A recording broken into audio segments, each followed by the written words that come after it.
Hello, everybody. This is Keith Kimberly, and I'd like to welcome you to the very first episode of Beyond the Surface.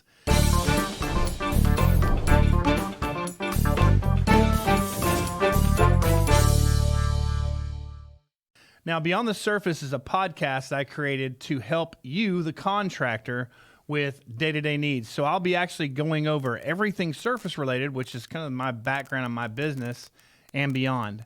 So today I'm going to talk a little bit about, me and Blake, my engineer over here, we were talking a little bit about, what my journey was, and, when did I become this entrepreneur guy, that wants to take a beating being a self-employed.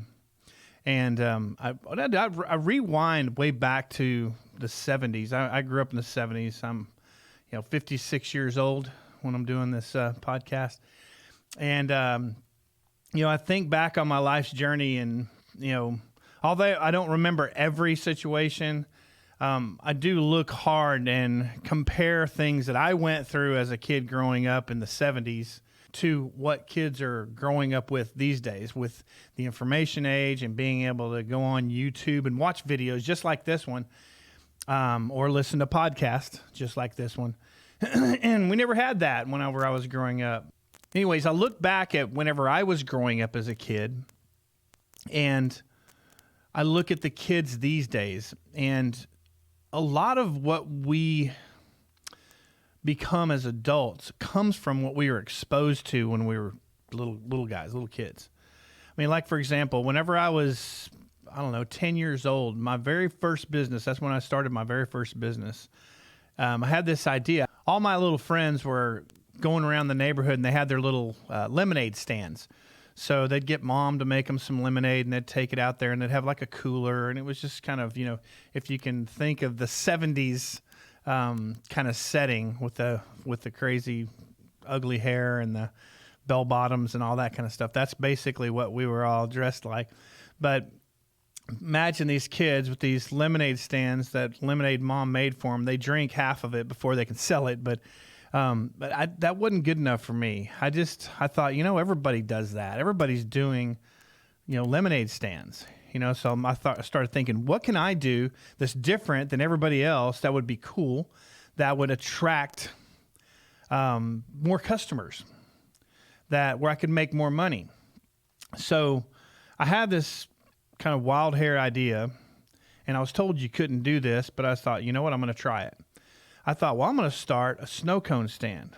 Well, back in the 70s, we had these little things you could actually go buy at the toy store, and you put like the ice in it, and you turn the little thing, and it would kind of grind the ice up. Basically, it was like a little fake snow cone maker.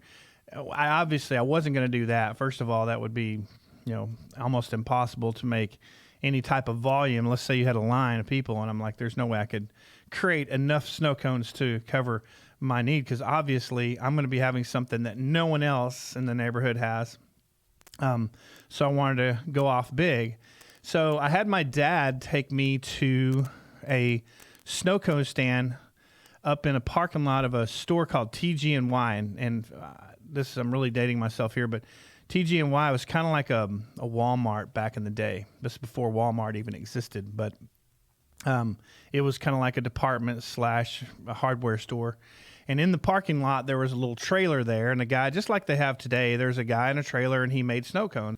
So the snow cone guy had this machine. It was kind of an old-time machine where you open up a little port on the top part. You put the ice in, and you close this arm down, and this arm would kind of push the ice in, and the snow would come out the other side. So I walked up to the guy, and my dad told me, he says, if you want this, you need to talk to the guy. So I went up to the guy. My idea was maybe I could pay this dude if I brought the ice to him, could he grind my ice for me and put it in a cooler? And then I would just take that cooler home and then sell as many snow cones as I could sell or whatever, but that they would be real snow cones. I wasn't going to try to have some random lemonade stand. I wanted to have real snow cones.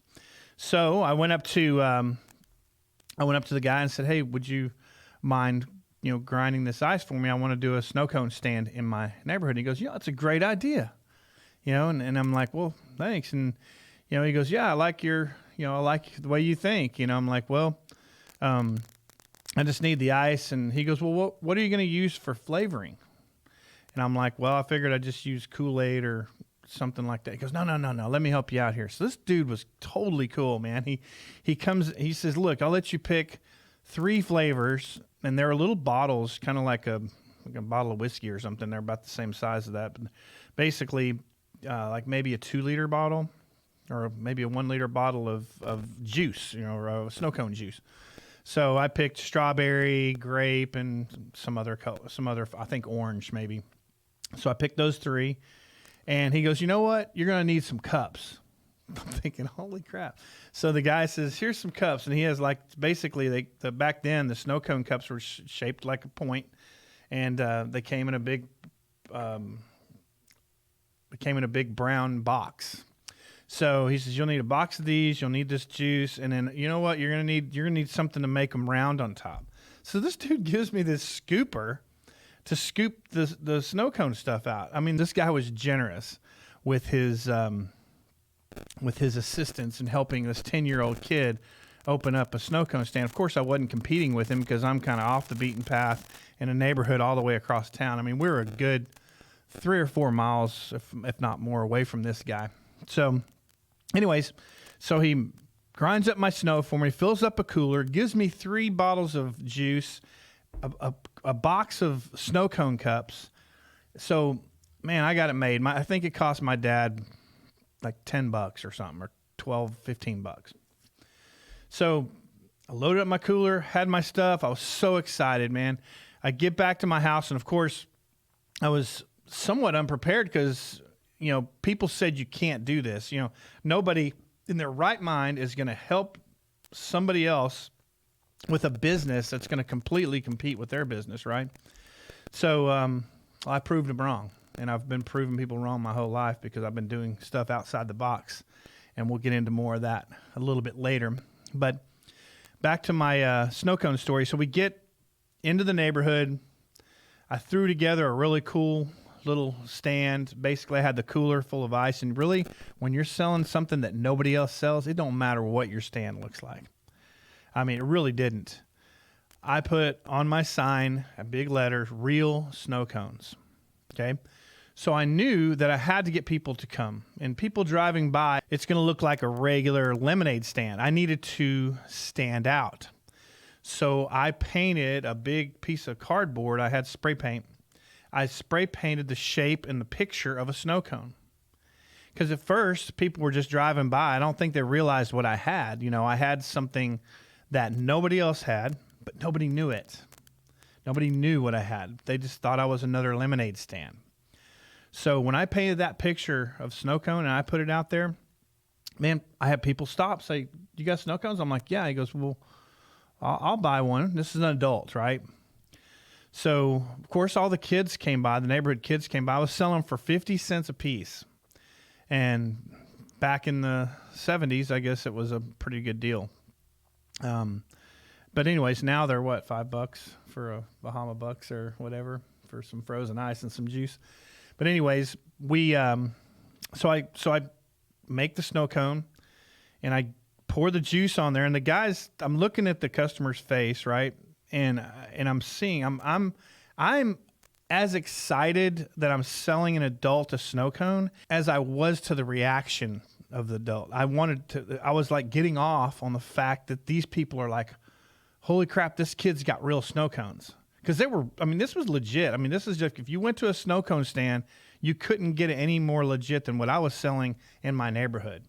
And I was selling them for, I think a regular snow cone back then was 75 cents. So I was selling a little bit cheaper than the other guy, but I didn't have any overhead, right? And I'm not thinking of, when I'm a kid, I'm 10 years old, I wasn't thinking of overhead and all this stuff. I look back now, and it's easy to tell this story. But so all it took was, I sold 2 or 3 snow cones to some adults, and before you know it, at one point I had a line of probably 10 people. And of course it's summertime, but I had a line of 10 people wanting snow cones. And my brothers, of course, they all wanted to get involved. My friends are like, hey, let me get involved. So I guess technically that's when I had my first employees. Of course, they weren't making any money. I was paying them in snow cones. Of course, I had a limited amount of ice, so I couldn't pay them very much. They get 1 or 2 snow cones each. Of course, I ate like 10 of them. So when you're a kid, you tend to eat up all your profits. You don't think about, well, if I eat them all, I'm not going to make the money from those snow cones I could have sold. But anyways, I sold out the first day. And I had a little bit of water from the melted ice because, you only have so long to get to sell the snow cones before the ice disappears. So, so I sold out the first day. And I made like, I don't know, $35-$40. Wasn't a whole lot of money, but it was certainly a lot more money than what I had in it. So the first thing I did is I went to my dad, my bank, and I paid back my loan, gave back my loan. And then I asked my dad if he could take me back to the snow cone stand so I could get more ice because this is a hit, right? So I go back to the stand. I say, hey, it was really a big hit. And I was wondering if you could make me some more. He's like, sure, no problem, So he grinded me some more ice and filled up my whole cooler with it. I brought the ice. Of course, he wasn't using his product. He was just I was just using his grinder. And of course, I still had some juice left over, but I think I bought a couple more juices from him, like the strawberry one, because I think that was real popular. Anyways, took that back to the neighborhood, and before you know it, I was the snow cone guy. So when people saw my stand, there was, at some points, I literally had 20 people in my line waiting to get snow cones at my little snow cone stand. This is some kid in his front yard selling snow cones. And anyways, go through that whole second day.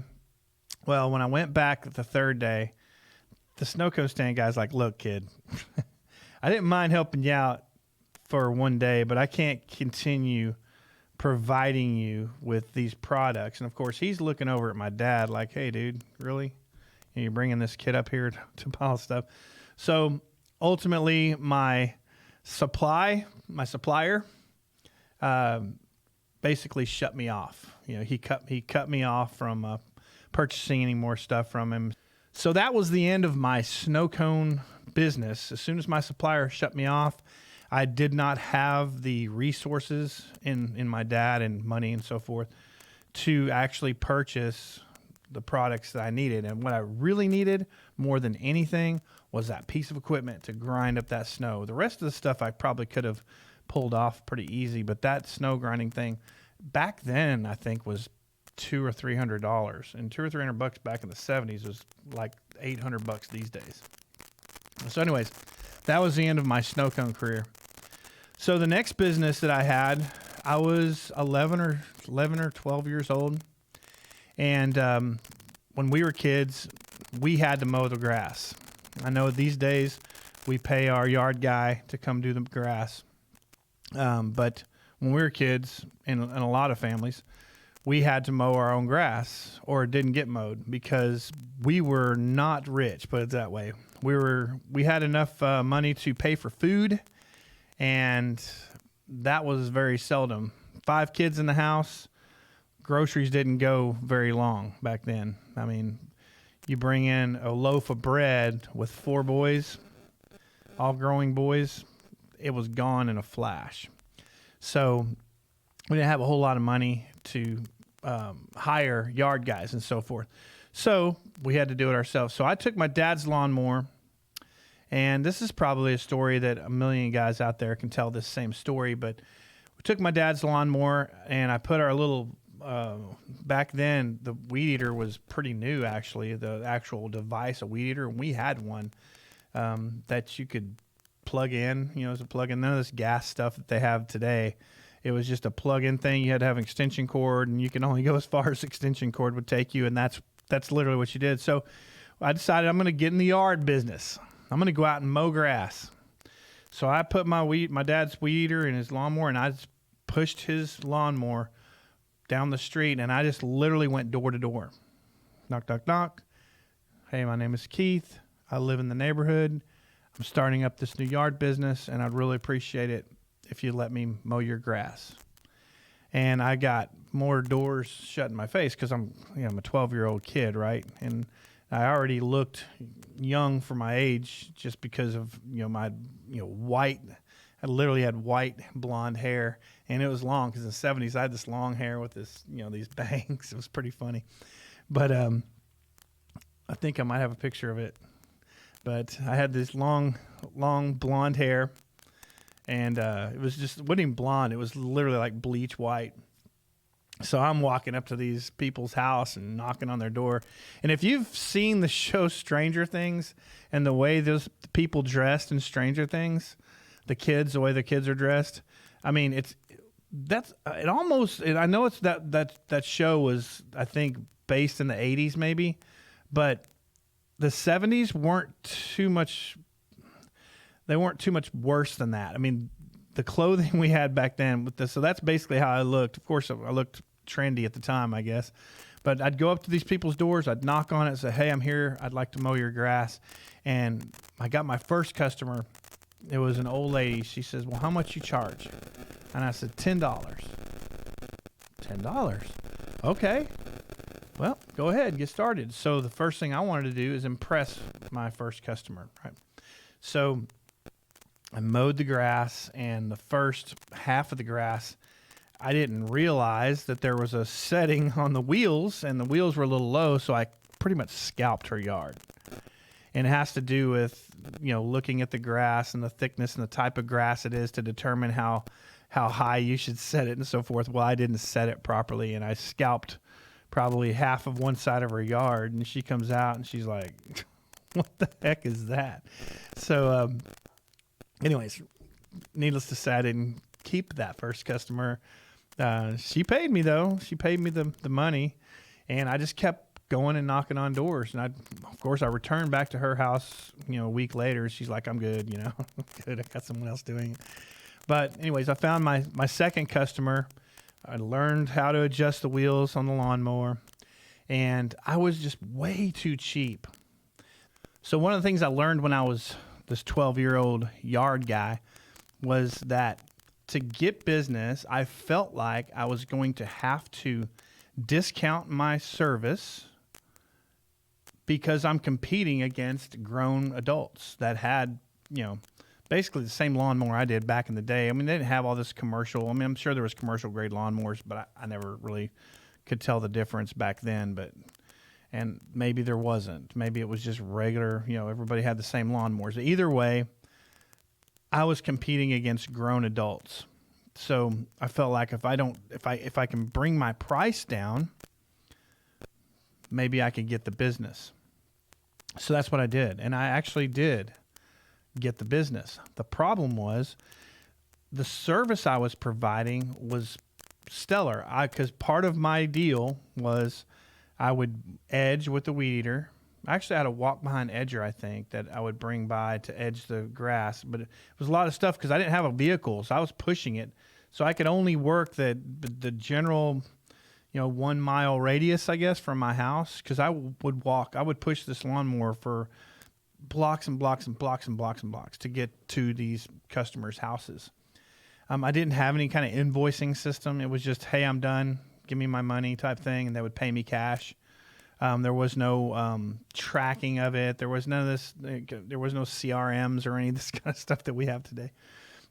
So basically, I just had to remember the customer's name, and I had to remember their address, which one I had, because I didn't know these people. I just knocked on their door. They said yes. But what I found was one of the ladies, I was charging her $20 a week to mow her grass, and she would just compliment me so much.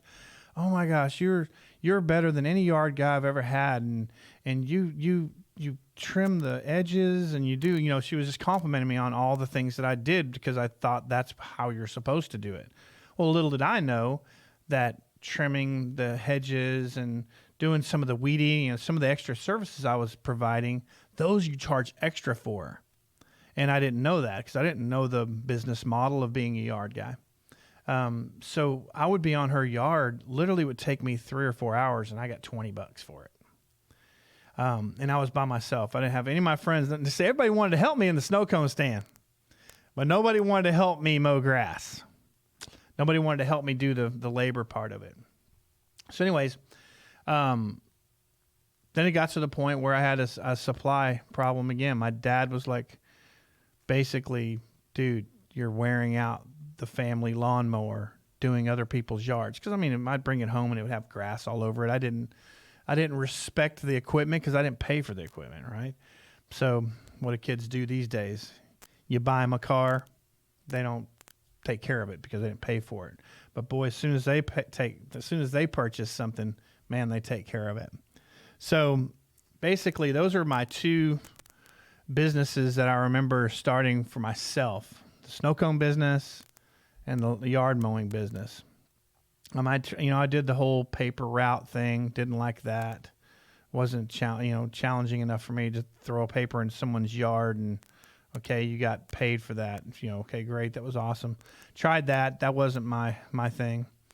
But ultimately, the very first real job I had was a place in Addison. Now it's called I think it's still called the Magic Time Machine. But at the time it was called the Addison School. But right next door to this Magic Time Machine place was a place called Shakey's Pizza. And Shakey's Pizza was just a normal run-of-the-mill pizza joint. And at the time, there was just a few restaurants in this part of North Dallas. And now it's just like this booming thing. But back then, that old schoolhouse, Addison Schoolhouse, that turned into the Magic Time Machine, was there, and this Shakey's Pizza was right next to it. So I went in there. I was 13 years old. I wasn't old enough to work. I got my dad's Social Security number, and I went in. I applied for a busboy position, and I got hired on. So that was my first working for the man, so to speak, job. And did that for maybe 2 weeks or something. Hated that. So I'm just looking back. I'm just looking back at being in business, my very first business, and I look back and I think, what is it that drove me to want to be in my own business? And I've always wanted to be in my own business, and I don't know how to explain that to anybody. If you're a contractor and you're watching me right now, or if you're not, say you're a person who just works for somebody, if you have that internal drive, or if you feel like you've always wanted to work for yourself or be in your own business, I totally get what you're talking about. I've had it since I was a little guy, and I don't know what it is that gets in our heads as,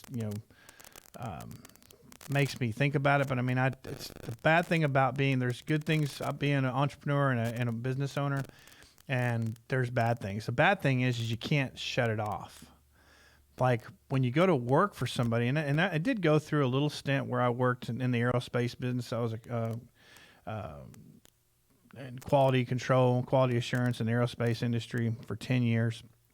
And while I worked for that company, I became friends with a lot of people within the place where I worked. I worked at Vought Aircraft. At the time it was called Ling Timco Vought, or LTV, Aerospace and Defense.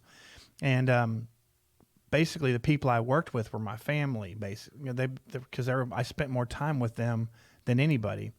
But I remember that's really the only time in my life that I could turn it off. But I always had this burning desire. I was always thinking about, what can I do? What can I do for myself? I was thinking of just oddball stuff. This is back in the mid 90s at this point. And I was, or early 90s, I was thinking, well, maybe I could tint windows on houses, or maybe I could start a yard service. I've got a little experience with that. I mean, I was young when I did it, but I mean, I could do it way better now. And I was always thinking, I wanted to be in my own business. I want to be in my own business. I want to do this, but I had this secure, beautiful day job that paid pretty dang good money. I mean, for my age, I was making really good money.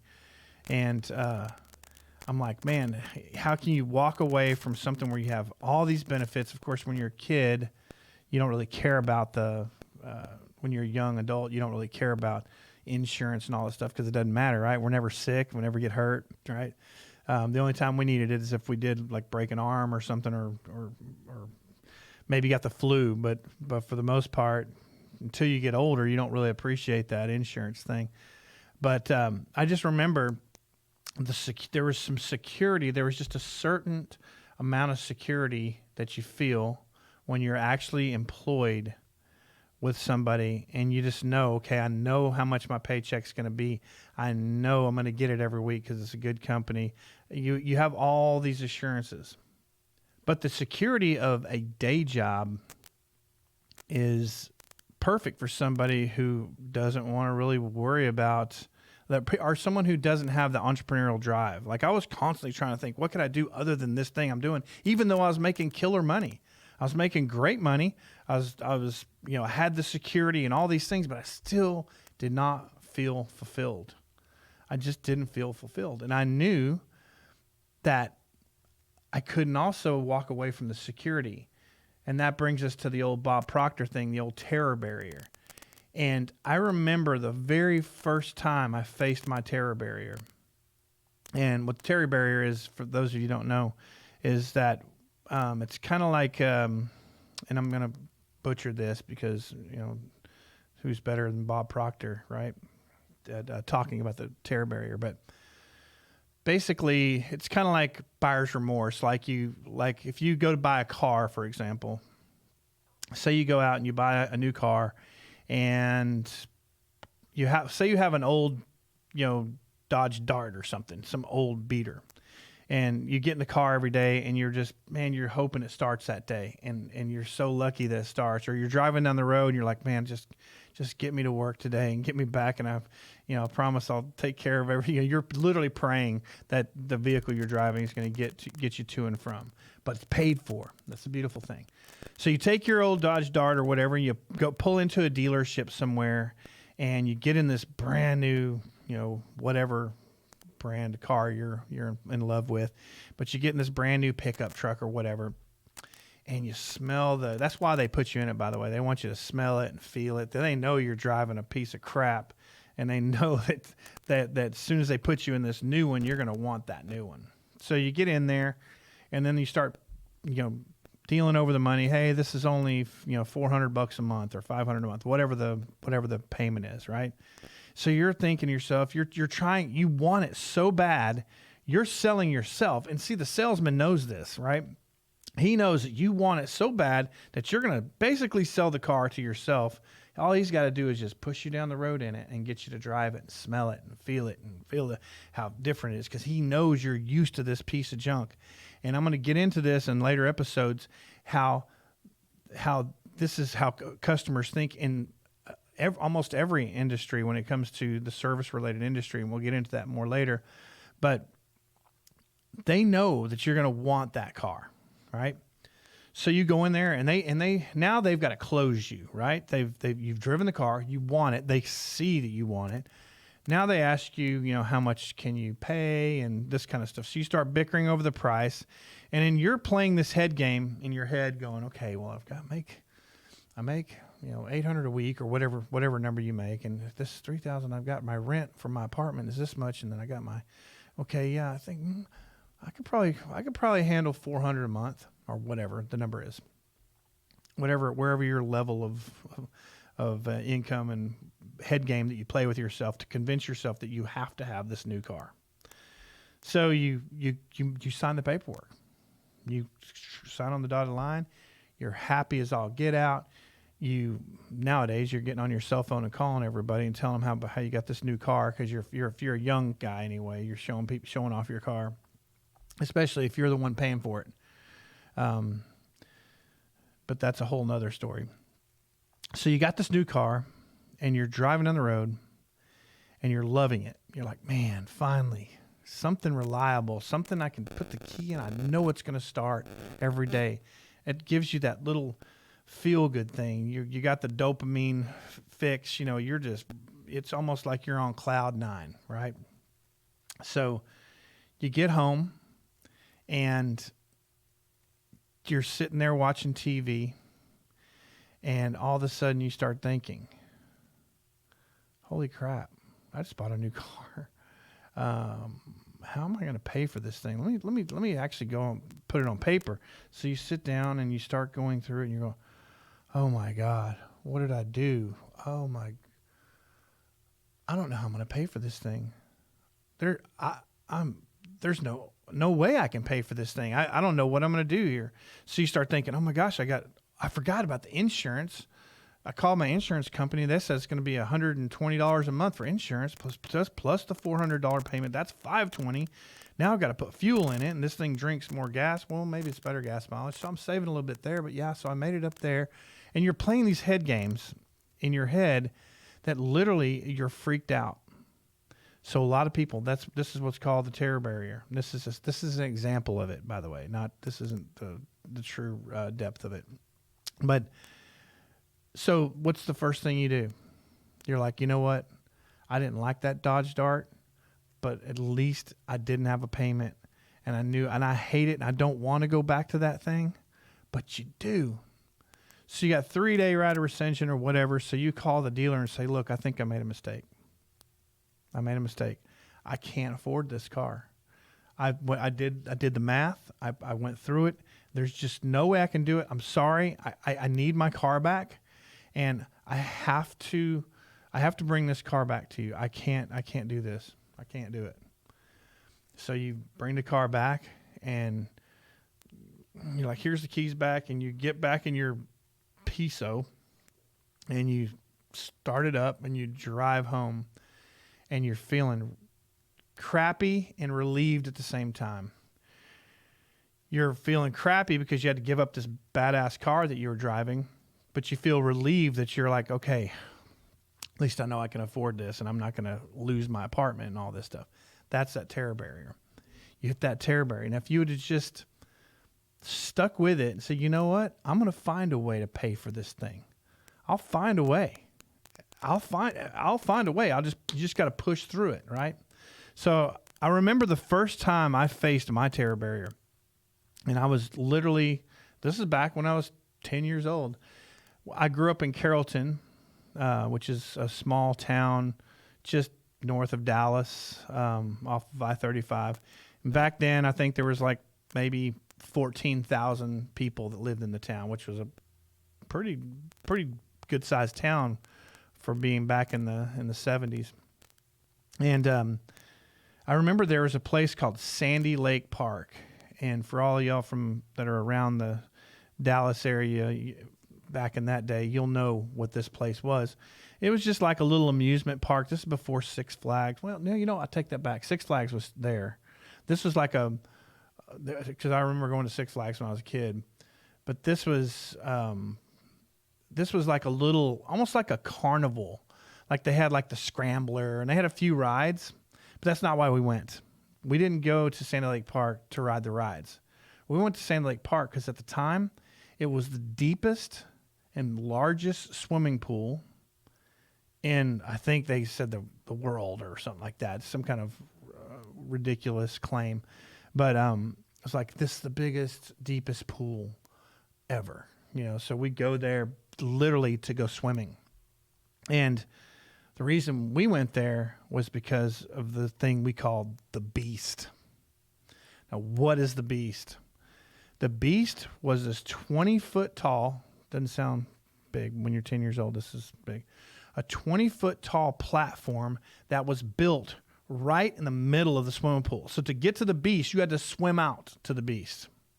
It's right in the middle of the swimming pool, and it was literally a tower that went 22 feet or something straight up. So to get to the top of that tower, you had to crawl up a ladder like a fire escape ladder. It was just a straight up ladder, no slant, no stairs, none of that stuff. And I remember we would all hang around the base of the Beast, down where the Beast was attached to I guess there was like a column thing.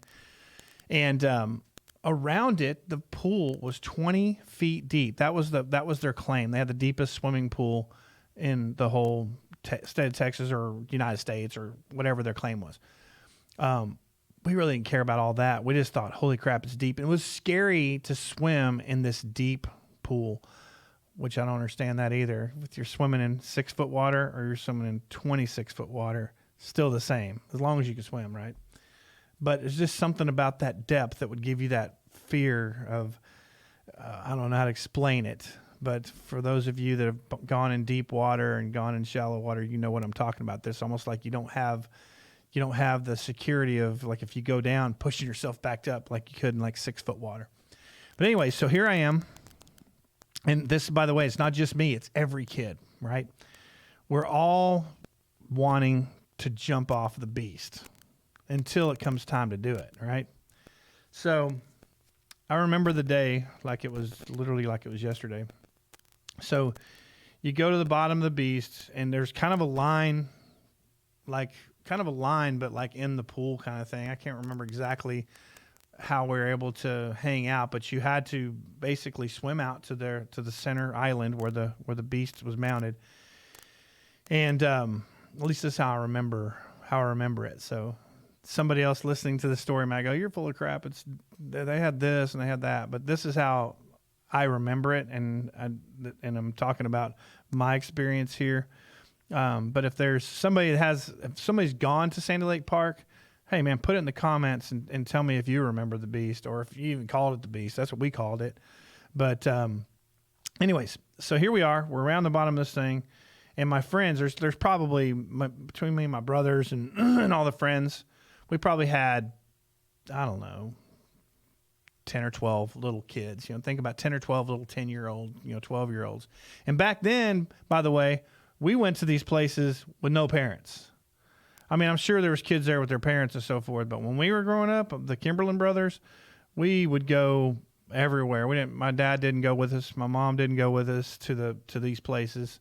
Sometime when we were little, they would take us to the swimming pool. But when we got to where 10, 11, 12 years old, we were going by ourselves.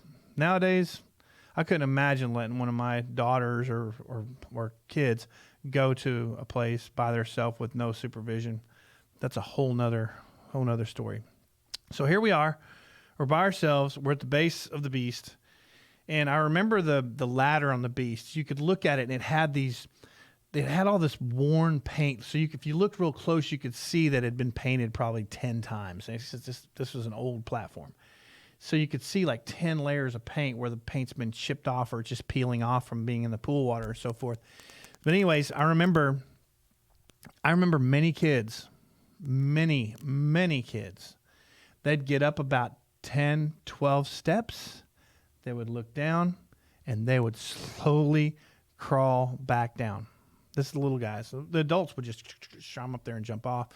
But little guys like me that have never done it before, the first timers, the ones that are going to take their first leap of faith or whatever, because you hear all the stories. This is one of the reasons that a lot of the kids were scared. You hear stories like, "Yeah, you heard about the kid that almost drowned," and we're like, "What?" Yeah. He got up on the beast. He jumped in, and because it's so high, you hit the water with such force that you go down, 15 feet, and by the time you swim up, he didn't swim up fast enough, and he took in water, and they had to pull him out and had to resuscitate him. So we're hearing all these stories, which are all a bunch of bull crap. Now I heard, you rewind. I'm sure there were some kids that took water in or something when they jumped, but there wasn't because it was too deep or what have you. But that's the story. That's what I'm hearing, and that's what me as a child, I'm hearing this stuff, and I'm going, holy crap. And that's gets in our minds as reasoning. We're thinking, man, why do I want to do this? Do I want to do it? Well, everybody else is doing it. Man, it looks like fun. You think, man, that would be so much fun until you start to do it. So I'm telling you, countless kids climbing halfway up that tower, and they'd climb right back down. And they'd be like, "Oh, you chick," and they would be belittled. People would laugh at them, and they would just crawl into their, they were just embarrassed.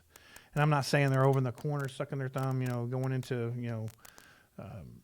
shock or anything like that. But they were embarrassed.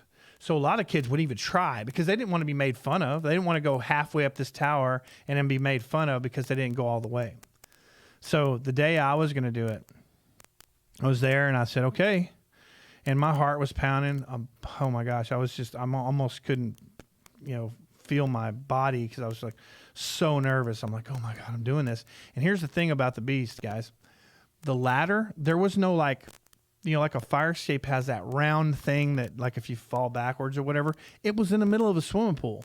So if you fell off of it because it was in the middle of the swimming pool, The only concrete that was there was the concrete that was directly under the beast. So if you fell off the ladder, you're just going to fall into the pool.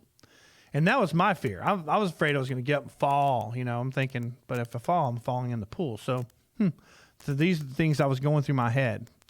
And now I look at it as an adult, because I can make an informed decision because I've done something like this many, many times. I know the physics and all the stuff that goes into all this stuff. But when you're a little kid and you've never done it before, like when you rode your first roller coaster and you're like, holy cow, I can't believe I'm doing this. And some people back out.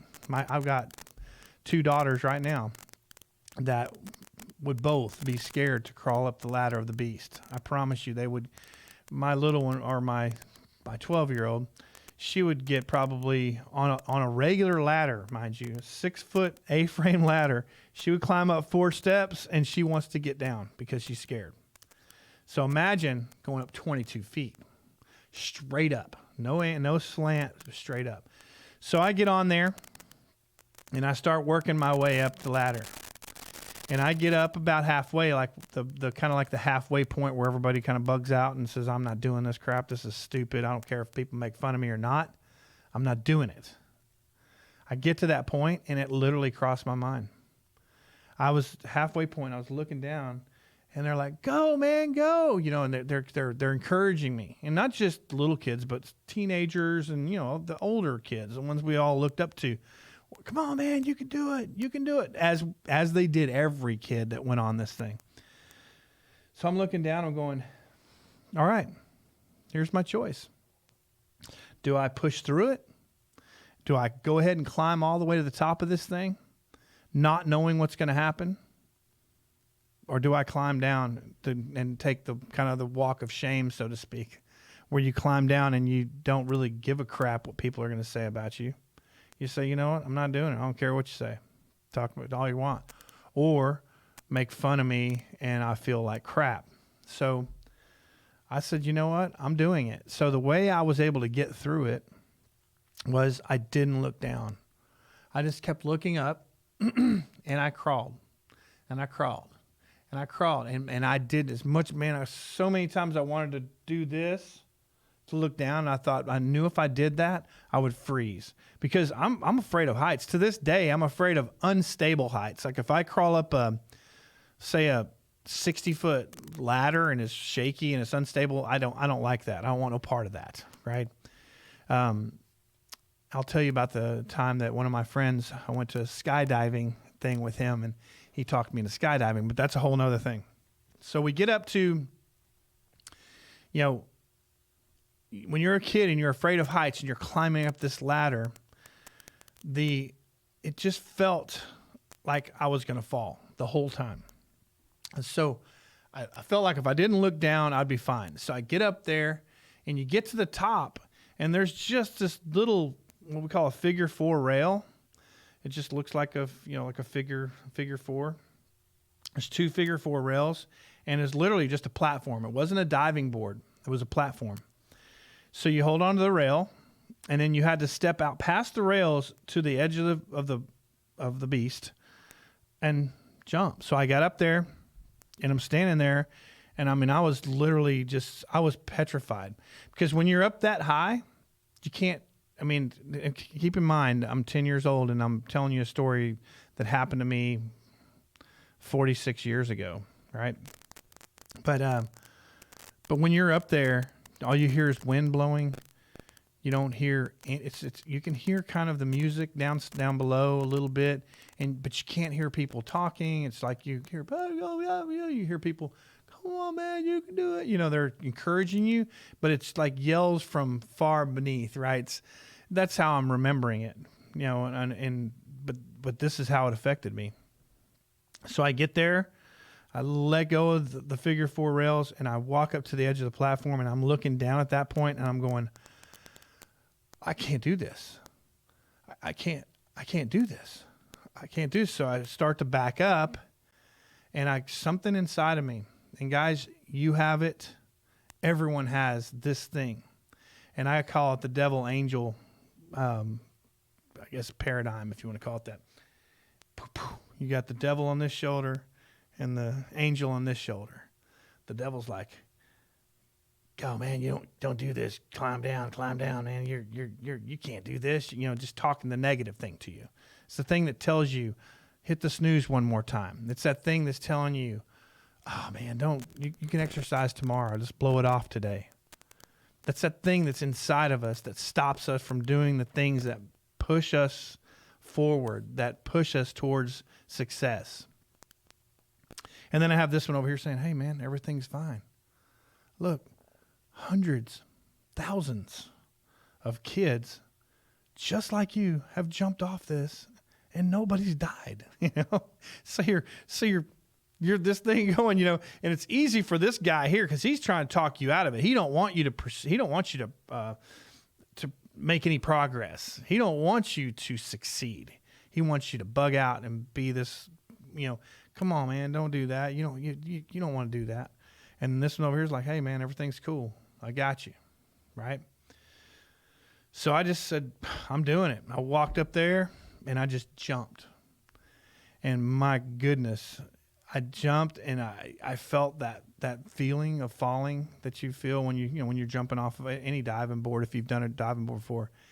And I just remember going down and I remember hitting my feet. My feet, it felt like someone slapped the bottom of my feet with a paddle.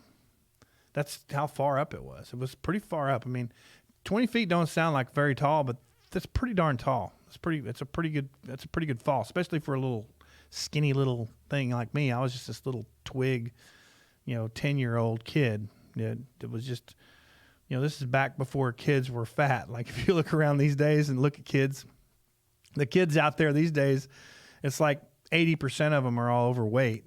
Back when I was a kid, 80%. There was an occasional fat kid, but for the most part, everybody was super skinny.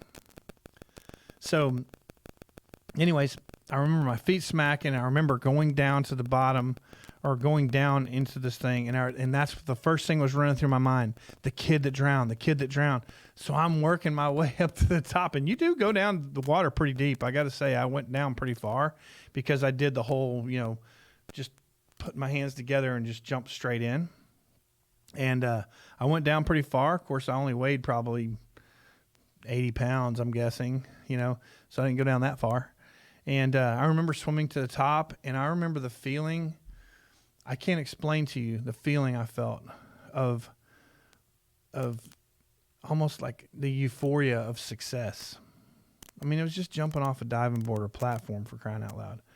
But the feeling of everybody going, oh my God, I can't believe you did that. Wow. What was it like? These are, of course, the kids that have climbed back down. Oh man, it's not a big deal. You just do it, and all the stories you heard from the other kids that they were trying to convince you to do it because they've all done it. I'm telling the same story there. Yeah, it was nothing to it, man. I mean, you get up there. Yeah, it was a little scary climbing up, but man, just do it, And many of the kids still just don't do it. So my first, I guess, brush with the terror barrier was that time when I was 10 years old, jumping off the beast at Sandy Lake Park. And the terror barrier is a real thing, guys, and it's something that prevents us from succeeding in not just in day-to-day life stuff like jumping off a diving board, but when it comes to deciding, should I quit this job that I'm in and start my own business? Should I continue staying with this toxic person that I'm dating or what have you, and just kind of deal with it because I don't have to, it's easier just to stay with her and just take the beat downs, or should I just get away from her or him? There's a million different things, whether it be work, personal, whatever. We all hit this terror barrier, and we all tend to go back to what we know and what we just know. If we stay in this job, everything's going to be great. We just know if we stay with this person, maybe she'll change or he'll change. We just know that this feels, as much as we don't like it, we don't like working at this place. We don't like what I'm doing for a living. I'm telling you, man, you have to face that terror barrier. Take that leap. Take that leap to the next level. Take that leap to the next thing. I don't care if it's afraid of going to school or if it's afraid of leaving school. Like if you're a college person and you're thinking, well, my parents want me to be a doctor or a lawyer, but I'm afraid of what they're going to say if I decide I want to get into being a singer, or I want to be an actor, or I want to start my own yard mowing business. You have to do it, especially when you're young. Pushing through that terror barrier when you're young, what the worst thing can happen? Worst thing can happen is didn't work out for you. So what do you got to do? You just go back. You can always fall back, right? You can always fall back to what you did before. And that's literally what you should use as your power to help push you through that terror barrier to get you to the next level. So that's I've basically lived my whole life facing these terror barriers. And I look back now and I've caught myself, I look back at different situations in my life and I'm like, holy crap, that was a terror barrier moment. And I just went with the norm. And I look back now, and if I would have just pushed through some of the things that I didn't push through when I was younger, I would be so much better off right now. So the bottom line is everybody has their terror barrier that they face. Now, I'm going to talk a little bit about what I went through whenever I was trying to decide, because I always had this burning desire to be in my own business. I didn't know what business. I just knew I wanted to be in my own business. And I looked at all of them. I looked at, yard service and tinting windows and vehicle wraps. I mean, I literally thought of every day. In fact, I remember talking to my brother. I would always have, it was always a kind of a running, I don't know, not a joke, but it was just, he always expected me to say this. And Danny and I, my brother, we started the business, the decorative resurfacing business together way back in the day. But I remember I'd call him up and I'd say, hey man, 2 words. And he's like, what? I'm like, window tinting. He'd start laughing. And I said, no, hear me out, man. Instead of doing cars, we're going to do houses. And of course I didn't know anything about window tinting. I just thought it's something different. That's another thing I always found myself doing, even all the way back to when I had my snow cone stand. One of the things I always wanted to do was I wanted to do something very niche, something that not a lot of people do.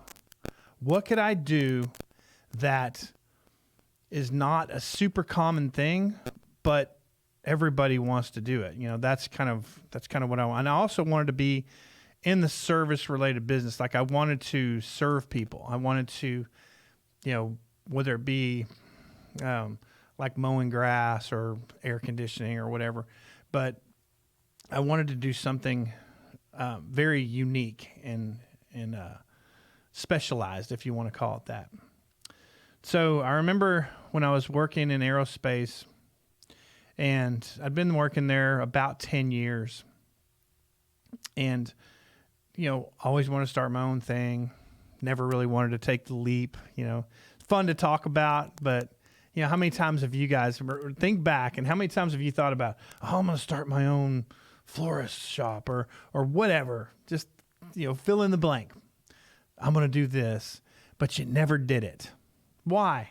Why didn't you do it? Why are you not doing it right now? If you're listening to me right now, you're probably a contractor, but let's say you could be listening to me and not be a contractor yet. Maybe you're wanting to be a contractor.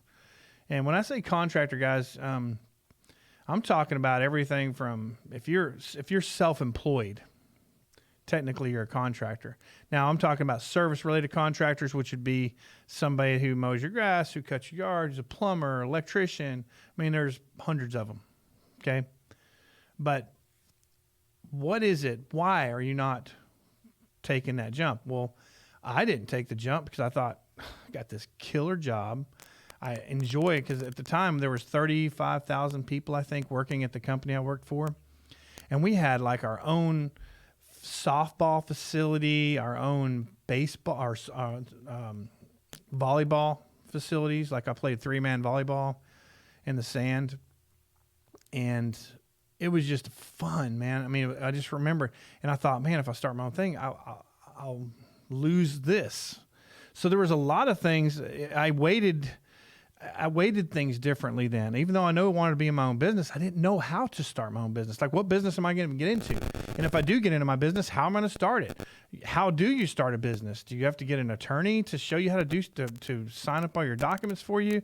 I mean, how do you open a bank account? And I mean, everything that it takes to do a business. How do you know how to do these things? And that's another reason why I created Beyond the Surface. Is there's a lot of people that don't take the leap because they don't know how to do all these little things, and that's what our episodes are going to cover. We're going to be going over what's the difference between an LLC and a corporation and all these different things. So as a person working for a company that had this very secure job, I wanted to be independent, be in my own business, but I wanted to do it on my terms. I'm gonna find this magic thing, and I'm gonna get into it. I'm gonna instantly be a multimillionaire, right? Well, of course that never happened. But one day, I went into work, and we've been hearing about layoffs. Well, we weren't hearing about it. We were hearing about some major layoffs. But me and another friend of mine, David Ross is this guy's name. Hey, David, if you're watching right now. We were the two guys that were on the bubble, man. We were like, I had like, I think 1 day seniority over David. And they're like, oh, there's no way the layoffs will get to you guys. It'll probably stop at you guys, and then you guys you'll be here for, you're going to make it through this thing. Well, lo and behold, they came. Me, David, had the old hand on the shoulder, turn around. Hey, what's up? Hey, sorry guys, but the defense, our job literally depended on who was in office. If it was a Democrat in office, they tended to go against military spending. They're like, why are we shooting a $5 million missile into a $12 tent? I'm like, well, it has nothing to do with the damn structure. It has to do with what's in the tent. It's not the tent itself, right? But that we were working on at the time, we were working on the B-2 bomber. And the B-2 bomber was the most technologically advanced, other than the fighter, was the most technologically advanced aircraft out there. And we were part of that. I can always say that I was part of that.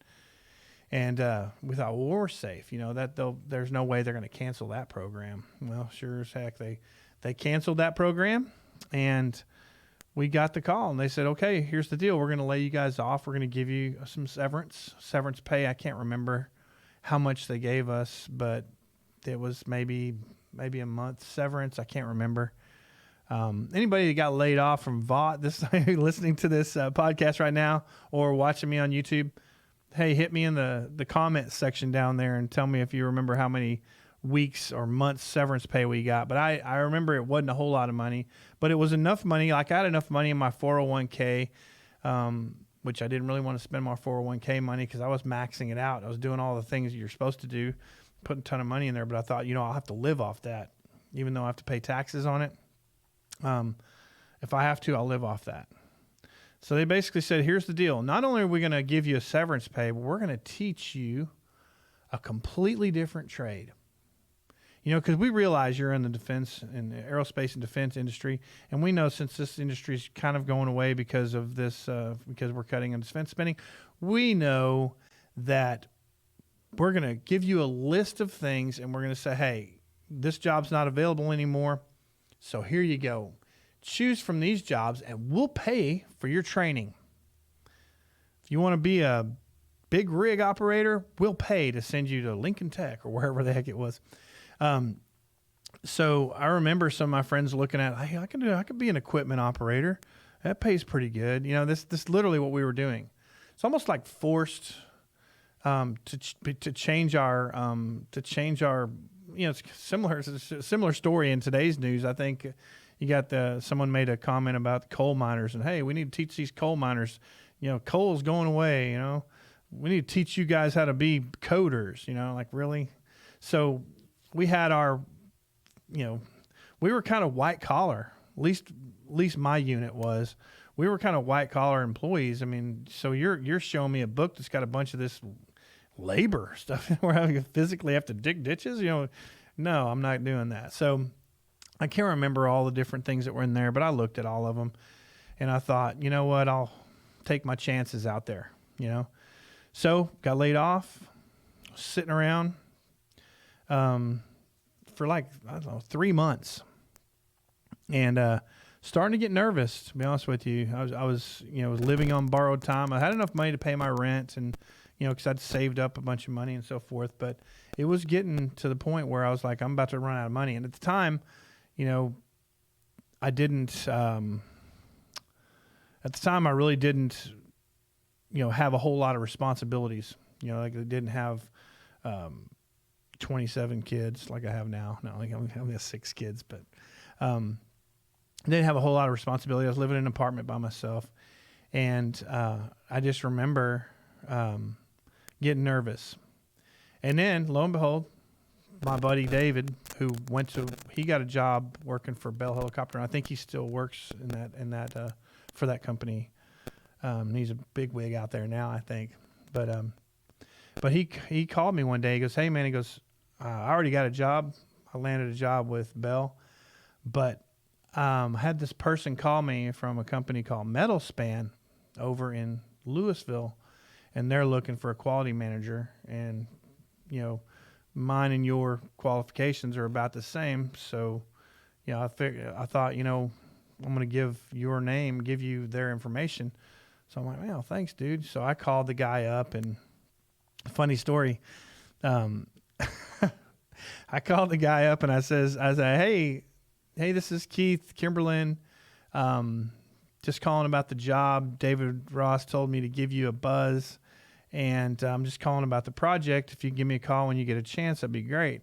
Well, back then, I was kind of a joker and kind of an immature, an immature 20 something year old.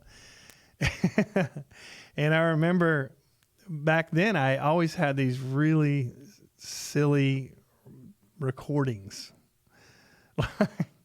I can't remember what my recording was, but it was something really stupid. So this is back when we had answering machines, and my recording was something like, it was like a rap or something, and it was so stupid and so childish, but it was fun. I was just being funny, because the only people that called me were my friends, right? So I thought it would be something cool to do. Well, sure as hell, this job I'm trying to get, this president, CEO of this, $50-60 million a year company that's looking for a quality assurance manager, he calls my phone and it goes to a voicemail, and he's laughing and he says, "Hey Keith, Carl with Metal Span, give me a call when you get this message. Thanks." So I call him up. I'm like, "Man, I'm so sorry about my message, my machine. I was playing a joke on one of my friends." He goes, "Don't worry about it, dude. Don't worry about it." He played it off, but I just thought it was so embarrassing. Here's this, I'm trying to get this job and I've got this. So note to self, if you have a stupid message on your recorded message on your iPhone or whatever, you might want to change that to something a little more professional if you're looking for a job and people are going to be calling you to interview you. So anyway, so I go out there, talk to this dude. He says, "Man, you're perfect for the job.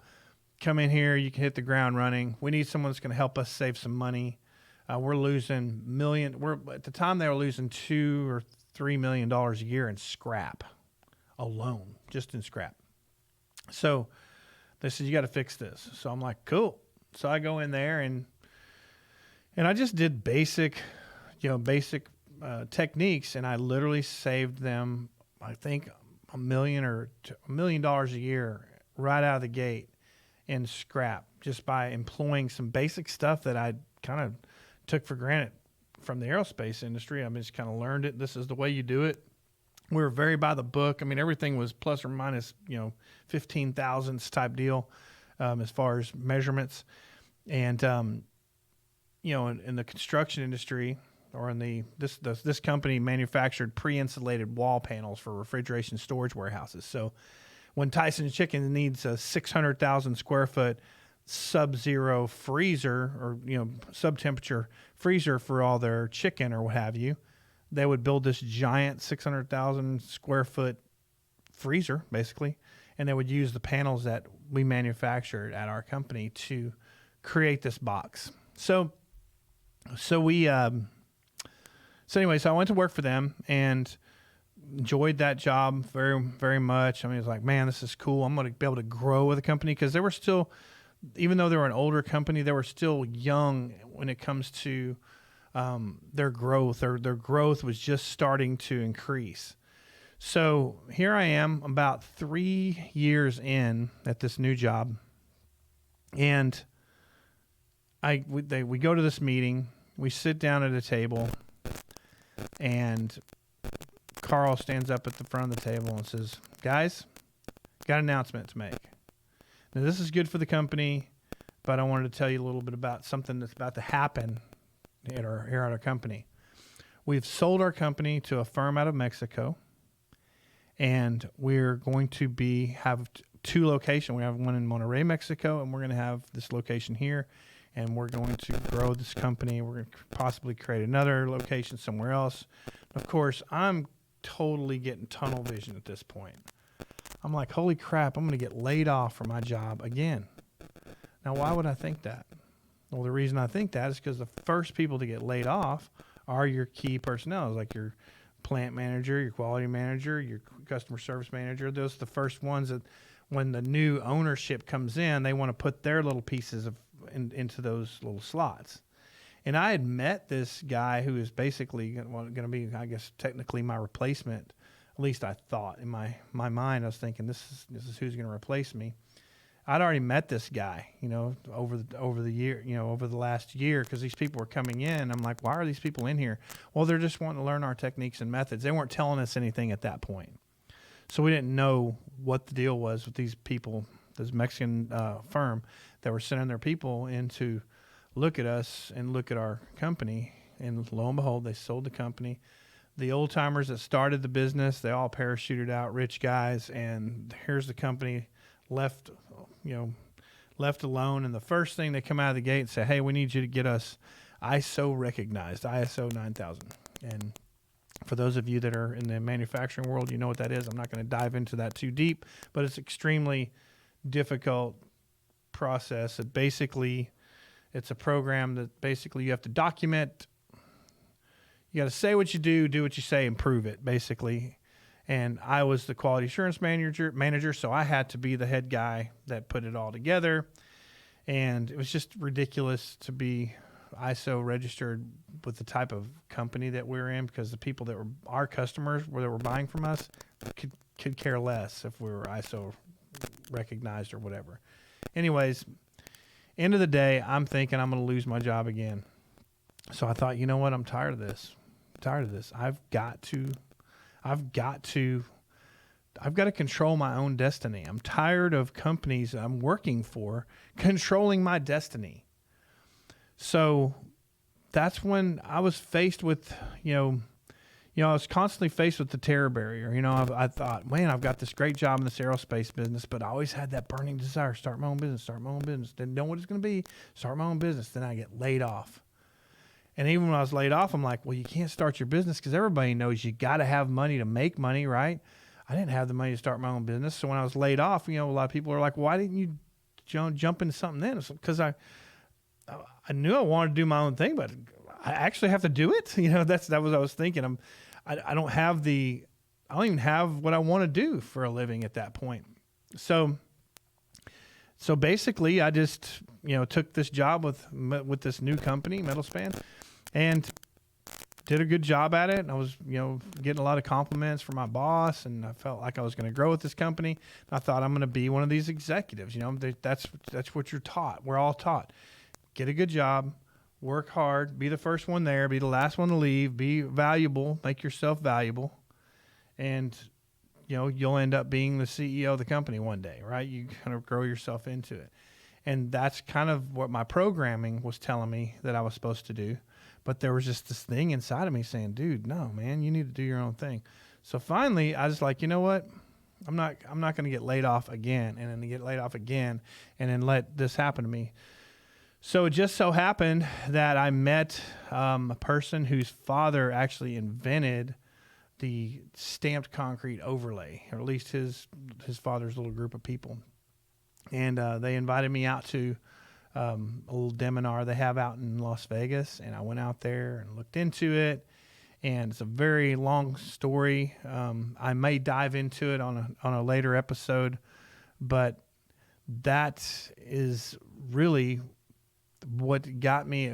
You can say that I pushed through my terror barrier at that point when I decided to take the leap. So I thought, okay, here's what I'm going to do. I'm not going to take my chances because I wasn't getting laid off, okay? Nobody told me I was getting laid off. I just felt like I was going to get laid off. So I'm thinking, I'm reading the signs, right? The signs are new company, buys company, replaces managers, boom, you're out of a job. See you later. Now you got to go find something else. So I was taking the proactive approach, and I thought, well, I'll go to this seminar. I'll take a week's vacation. Me and my brother, I made that phone call to him, and I said, hey, Danny. He's like, what? I'm like, 2 words. He's like, what? And I said, stamped concrete. And he goes, concrete? I'm like, 3 words, overlay. And I'm like, what's a stamped concrete overlay? Because at the time, there wasn't anything like this. It was the first one out. And anyway, so that's kind of how it all, that part of it all got started. So went out to Vegas. I still had my job. So I had the security of having my really good job with insurance and all the things the benefits of working for somebody. So that's what we do. We weigh here's all these benefits. I've got 401k and I've got, I know how much my salary is going to be every week. And if I work overtime, maybe you're in a situation where you can work overtime to pick up extra cash. All those things that make us feel secure are not really secure, but anyways, the things that make us feel secure, those are the things that I was buying into as well. But I thought, you know what? I'm going to use this as a crutch. I'm going to keep myself in business. I'm going to start my new business. I'm going to run it out of my garage, and I'm going to keep my day job. That way, business fails, still got my day job. And if I get laid off at some point, then I get laid off. Who cares? At that point. You can't control that anyway, right? I'm not the one selling the company. I can't have zero say in the thing. So I thought one of the things I do have say in is I can't control the past. And that's so many of us, we try to think, we worry about stuff that we have zero control over. We can't change the past, and we certainly can't undo things that we've already done. We can only we really can't even control the future. You can say, I want to do these things to get this future outcome, but you can't control what that outcome is. The only thing you can control, 100% you can control, is your output. You can control the output. You can control your hustle. You can't control the result of the hustle or whatever, but you can control the hustle. So I thought, well, I'll work this thing nights and weekends, and I'll keep my day job and see how it goes. Well, at the time, there was nothing like what I was doing, so it was perfect for me. I'm thinking, hey, it's like the snow cone business. Yeah, there were other snow cone stands, and yeah, there are other decorative concrete companies out there, but there wasn't a bunch of them. So there certainly wasn't anybody that did what I was about to jump in. I was about to jump into something that people, if you said stamped concrete overlay back 26 years, 27 years ago, people are like, what's that? I mean, what is that? Okay, nobody knows what that is. Okay, great. I like that, because I can be the one introducing it to them and tell them, hey, I'm the best guy for the job. I'm the one that's going to give you the best product you can get your hands on. So I'm going to be that guy. So all I knew is that I was getting involved in a niche business, and I was really excited about it. So working nights and weekends, I had my full-time day job. I thought, I'll give it a try. So I thought what I would do is talk to one of my friends who actually got laid off probably 2 months before I did from the aerospace industry. And he actually took him up on their little training thing, and he learned how to install sprinkler systems.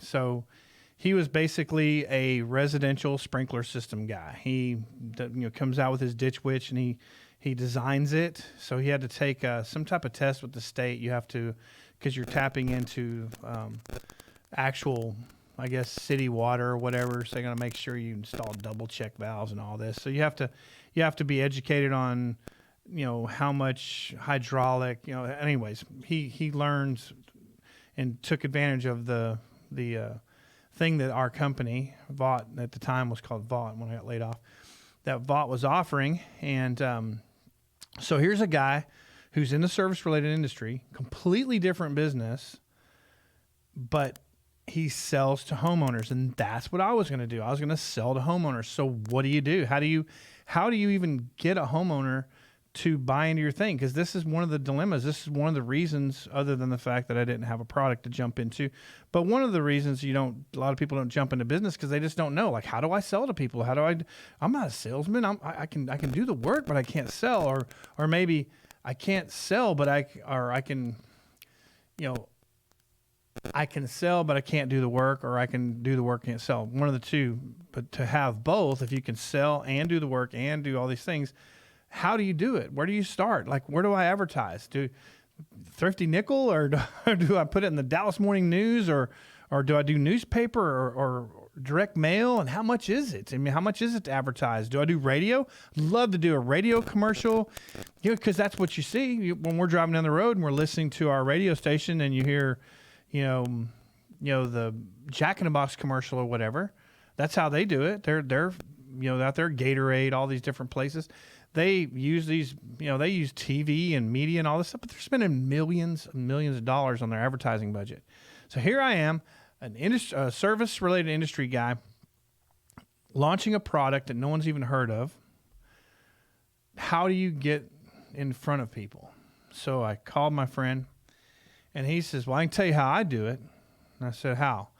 He says, I advertise in magazines. So there's these magazines, and what you do is you pay, $1,000, $1,500 or whatever, and you get in this magazine. Homeowners flip through this magazine. They find you. They call you up. You go give them an estimate. They buy your stuff. You go install it. Boom, you make money. So I thought, that's brilliant. I never thought about that. And of course, I was a homeowner. I've seen the magazines before, but I never really put two and two together. So that's what I did. I called a local kind of advertising magazine, and what was cool about it was I was the only dude in the entire magazine that had anything like what I'm talking about. I was the only one. So I was going to run an ad in this magazine. So I thought, well, how much are they? Of course, at the time, again, I had a full-time day job. I went to a training seminar, went out to Vegas and learned everything. Knew how to do it, kind of, from the training class. It was a very basic training class that worked. They showed us how to do stuff on samples. So I didn't have any equipment.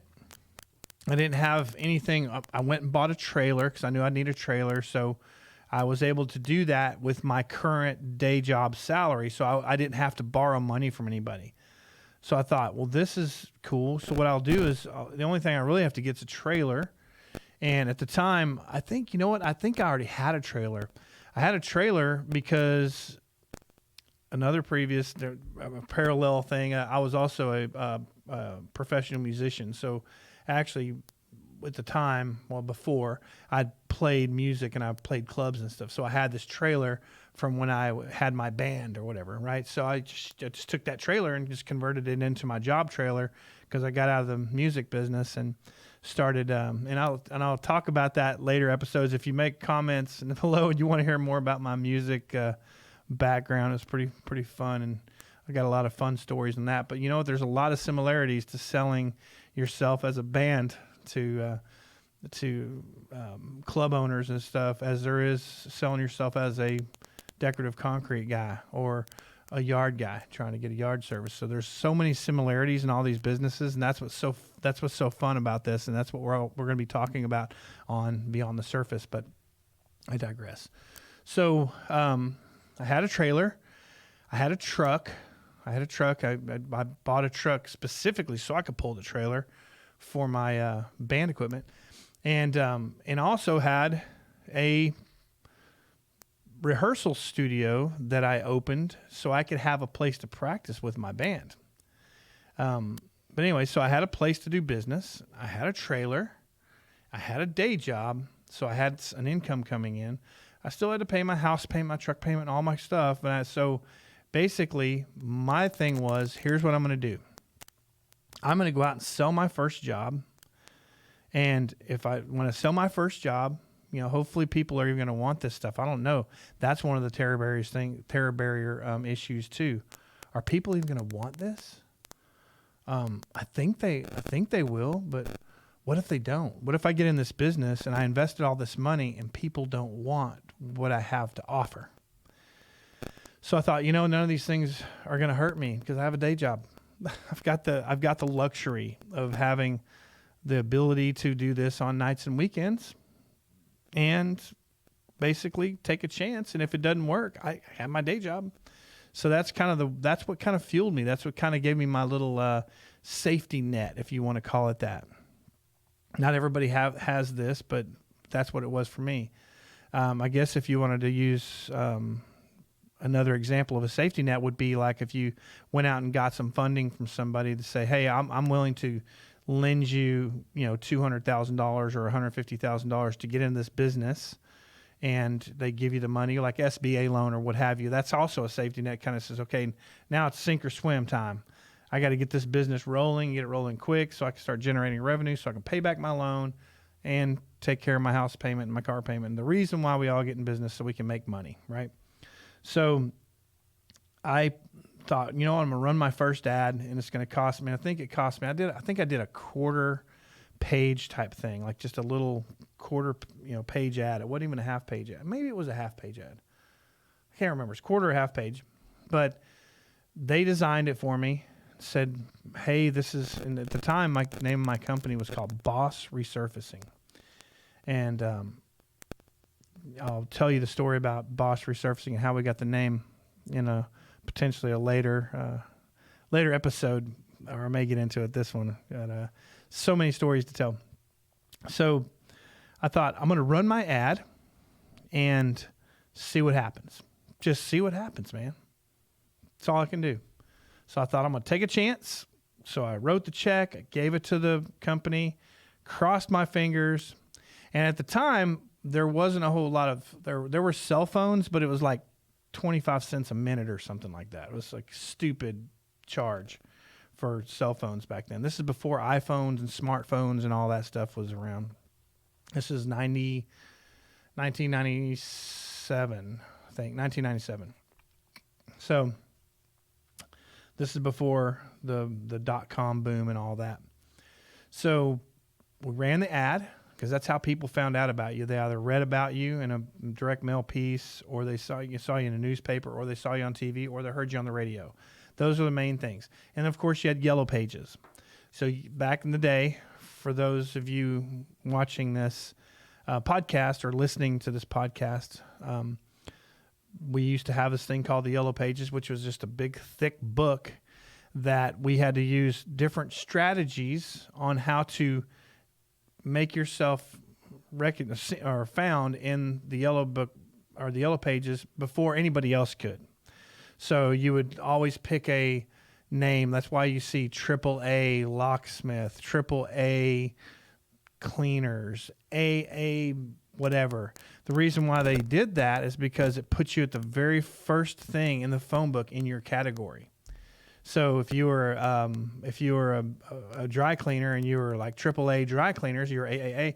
Well, then there was 4 A's, and then there was 5 A's. The people are trying to be the first one, right?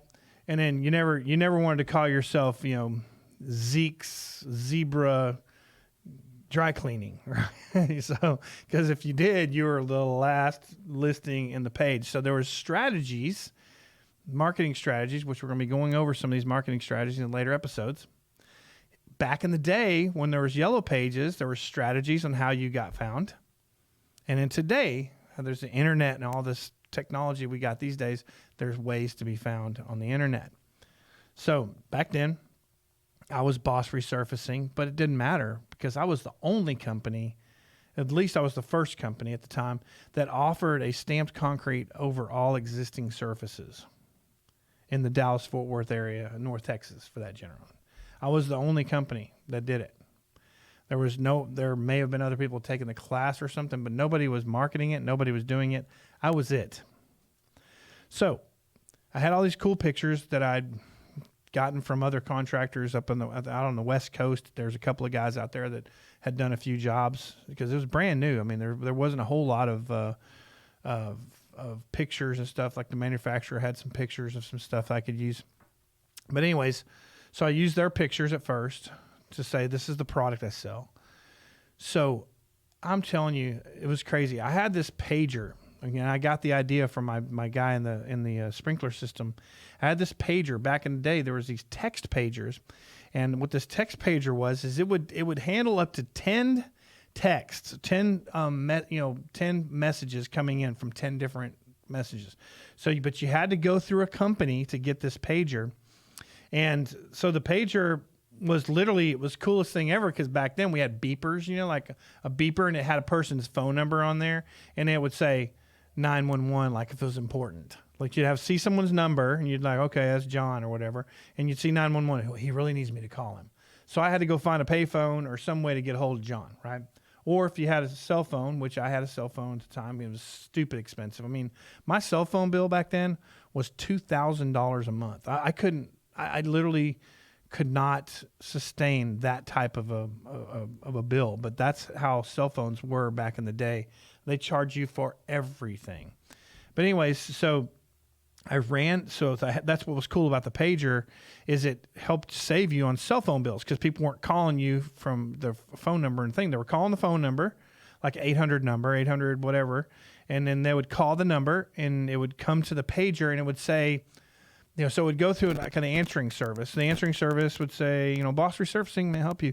Yeah, my name is John. I'm John Smith, and I want to see about this product and see if they can put it on my patio. Okay, great.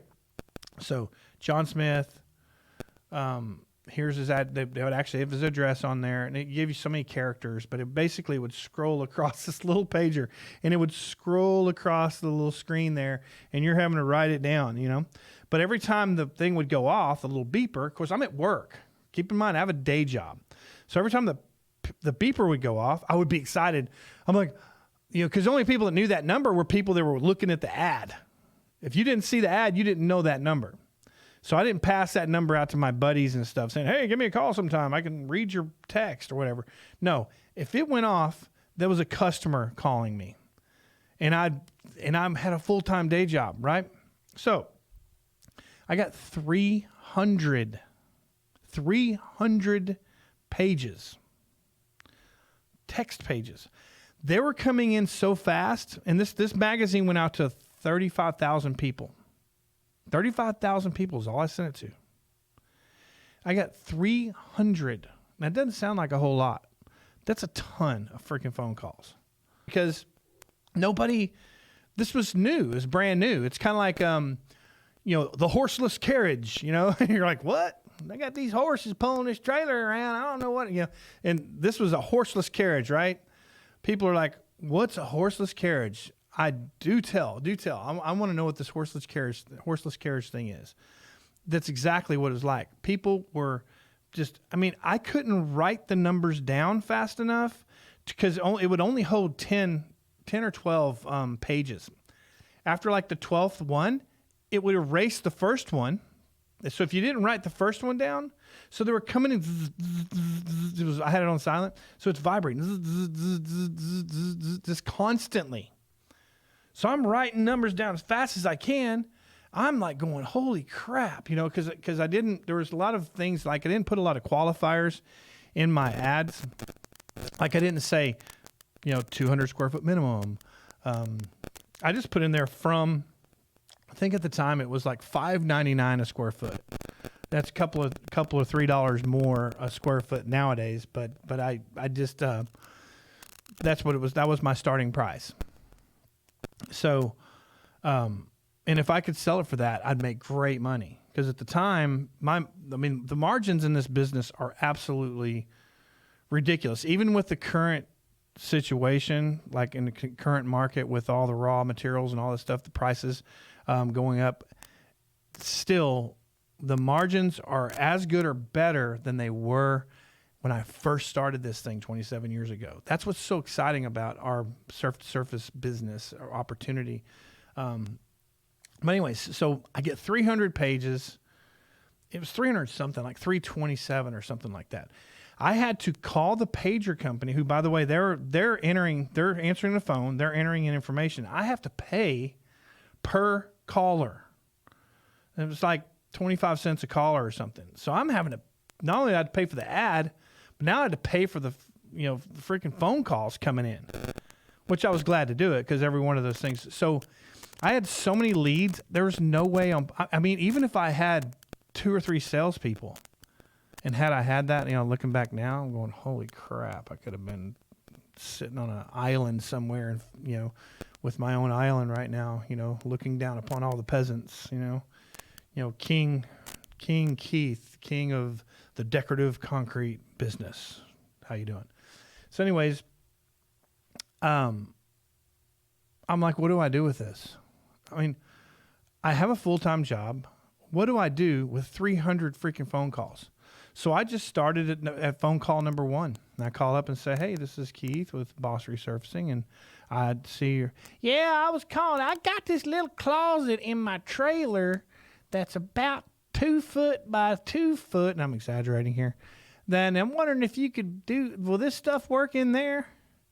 I'm like, yeah, it would work in there, but unfortunately, we don't do jobs that small. There ain't no minimum on your ad. So this is why the qualifiers are so important, because people try to hold you to what you put on your printed piece or what you put on your advertisement.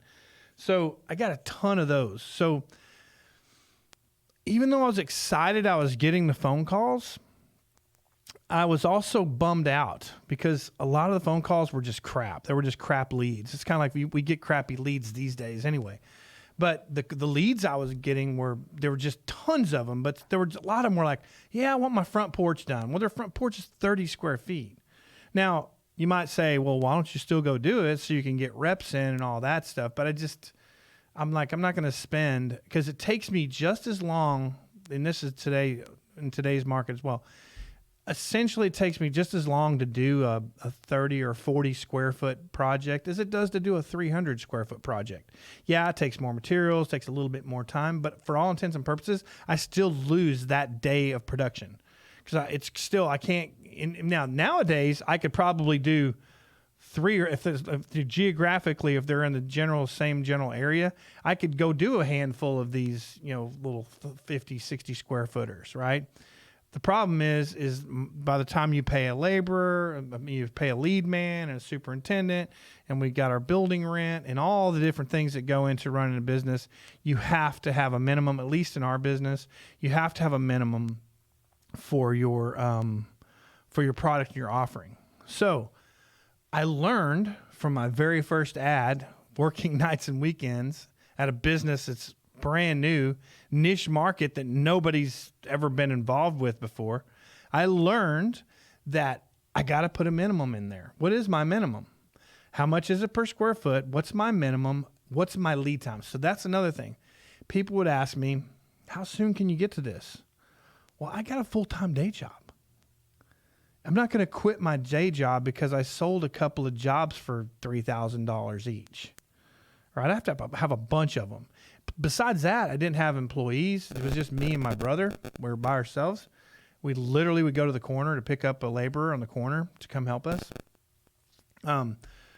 And we never ran a mortar mixer before. There's a lot of technical things about how we do what we do that we had zero experience at it. I was like just a complete and total, my hand-eye stuff was really good, but I mean, troweling the product and, working on spikes and doing all the things that we have to do in the particular business that we had just started, we didn't have the experience. We didn't have the reps. It's kind of like walking into a gym, right? You walk into a gym, you weigh 160 pounds, and you tell the guy, I want to compete in a bodybuilding contest next month. Can you get me ready? The guy's going to go, you can compete in whatever contest you want, but do you want to win?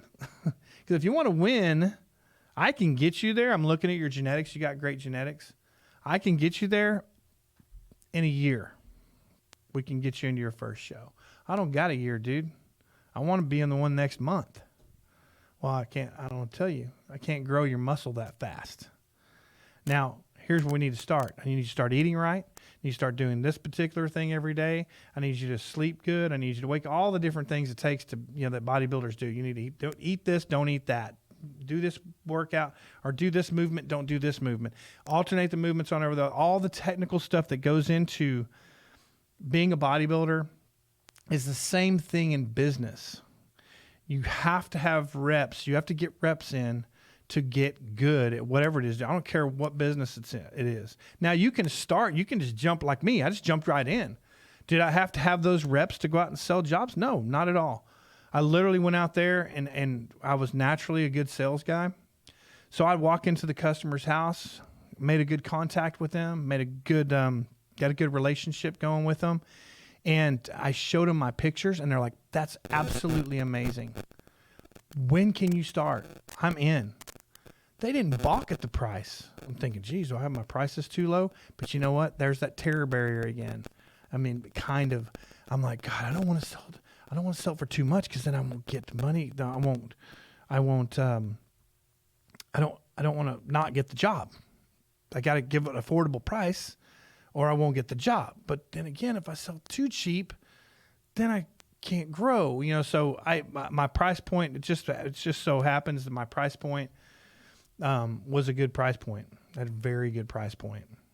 I won't get into the margins and the differences and all that kind of stuff right now, but I do have a training class I'm putting together on sales and marketing for decorative surface stuff. I'm working with my producer, Blake, back here.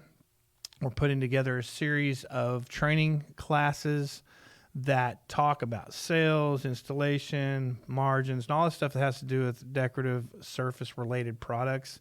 That's a whole nother show. We'll talk about that later. However, so here I am going into people's houses. They're falling in love with my product. They're like, when can you do it? The first job I sell is 400 square feet, a balcony, someone's house, a balcony. So we're literally mixing. We didn't even know how to work a mortar mixer for brick layer. I mean, I know a lot of you probably don't even know what that is, but some of you do. But a mortar mixer is basically, you have a concrete mixer, which is you see the big trucks that go down the road and they got the barrel that turns like this. Well, a concrete mixer, the barrel turns, but the mixing blades are static. In other words, they're welded to the barrel. So as the barrel turns, the material falls in on itself, and that's how it mixes. It mixes itself because of the weight of the concrete kind of falling on top of itself. A mortar mixer is different. It doesn't have all the rocks and the aggregate and all that weight. So a mortar mixer, the mixing barrel is static and the blades turn. Okay, so because the blades turn, they're able to turn because there's not big rocks in there that would bind the blades and stop them from turning. So that's how bricklayers, so when you see them laying brick on the side of a house, you'll see that little machine out in the front yard. That's their mixer. That's their mortar mixer. A lot of people call it a concrete mixer, and it's not a concrete mixer. It's a mortar mixer. A concrete mixer mixes concrete. A mortar mixer mixes mortar. So we didn't know how to work a mortar mixer. Never worked one before. Knew that all the formulas that at the time were based on 5-gallon bucket mixes, and then they also had a mortar mixer quantity, but we didn't even own a mortar mixer. So how can you possibly start a business? I didn't have any stamps, like the required tools that I needed to do my job. I started a business and I did not have them. I had a wheelbarrow, I had a trailer, I had all the little all the little ancillary things you need to be in our business, because, little finishing tools and all that stuff. But the main things that I needed, mortar mixers and all that kind of stuff, I didn't have any of that. Stamps, the most important thing is the thing that's going to make the impression. I didn't even have those. Yet I started a business. And I did it because I had this, had this backup plan. Nobody was telling me how to do this. Nobody's teaching me how to do this. I didn't have support from the manufacturer. Basically taught you the techniques in a little training class and a little seminar, and that's how all these companies do. They'll have a product. They'll go through a little training session with you. They'll show you how to make it on a sample, and they show you how cool it is, and bing, your dollar sign's hitting your eyes, and they go, I got this one. Boom, he's one of our buyers. He's one of the guys that's going to buy our products. But when you call them for support, they're like, we don't know, dude. Tell us what happens, though. That's literally what happened. I'm not kidding you. I had to hire a guy from California on a job, and I'm almost there. I'm fast forwarding too much here, but anyways, let me start back and talk about, here I am selling these jobs, no experience, no tooling required to do the job. The main thing it requires to do, it's like using the bodybuilder analogy. It's like starting off being a bodybuilder, but not having any weights to lift, no gym to go to. How are you going to do that? I'm going to do push-ups and all that kind of stuff, but how do you really sculpt if you don't have the proper tools, right? Same exact thing in regular business. And this goes for pretty much any business. I'm sure there's businesses that kind of don't apply to this, but when it comes to the service-related industry, you got to have the equipment to do whatever service you're providing, whether you're a carpet cleaner, a tile setter, a guy mowing grass, a tree guy, window guy. I don't care. If you're a service guy, plumber, electrician, your specialty tools for every one of those industries. I didn't have any of that stuff. Okay, so what I did was I'd go out and I'd sit with a customer, and they'd say, when can you start? And I'm like, look, and I came up with this on the fly with my very first customer. I said, look, we're 3 to 4, maybe even 5 weeks out, which, by the way, that's how far our company's out right now. That's how far we stay out. All of our franchisees, that's how far out they stay, because it's still a popular process and product. But I would tell people we're 4, 5, it could be even 6 weeks out, and they're like, wow, that is a long time. And I'm like, however, if you don't mind me coming out here, I will bring a crew myself, come to your house if you don't mind, I'll come out we don't work weekends right now. I'll come out on Friday evening, prep your job, and we'll stamp it on Saturday, and I'll seal it on Sunday, and we'll call it, I'll start working on the weekends. I'm going to have to start working weekends anyway. And what I'll do is, I know I've already sold this weekend, but so instead of being 5 or 6 weeks out, I can get to you in a couple of weeks, but I have to do it on a weekend. If you're cool with me working at your house on a weekend, then I'll come out and work yours on the weekend. Of course, they're like, you're the owner, you're the founder, you're the dude you're the guy that's you're the one that trains everybody? Yes. And you're going to be the one working on my job? Yeah. Yeah, I don't care if you're going to be the one doing it. So they're excited to have me. Of course, they didn't realize I was the only employee, really, me and my brother. So that's how we did it, man. So we'd sell our first job. I think my first job, we sold it at $6 a foot. So what does that come out to there, Blake? We have $6 a square foot times 400 square feet. So was that $2,400? Plus, I sold them. I sold them a couple of extras. Like, I think we also do our slip guard sealer. So I think I added another 50 cents a square foot on that. So I had another $200. So we were about roughly $3,000.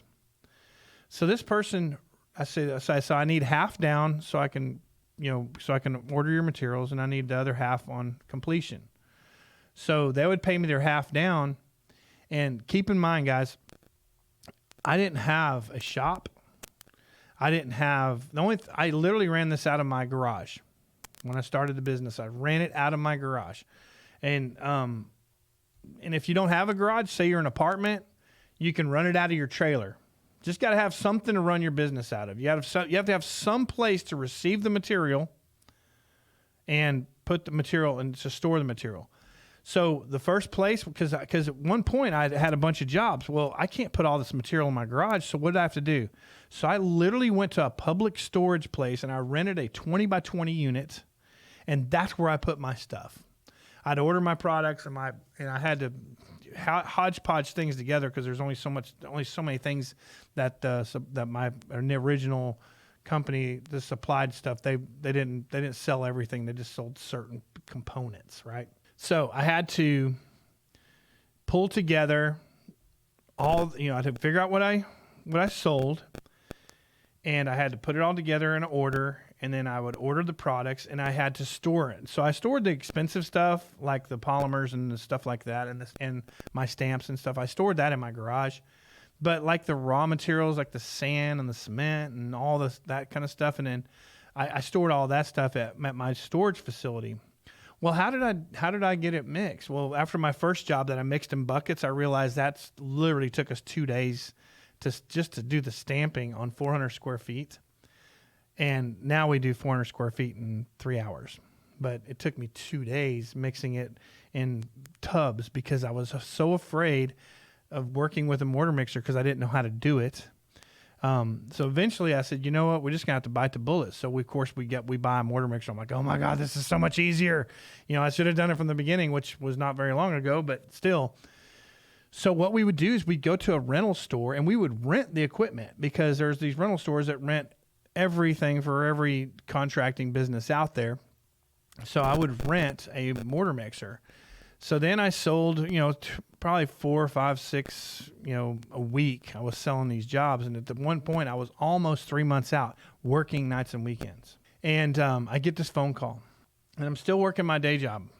I'm making more money, by the way, doing this job, but I'm pouring every penny of it back into the company.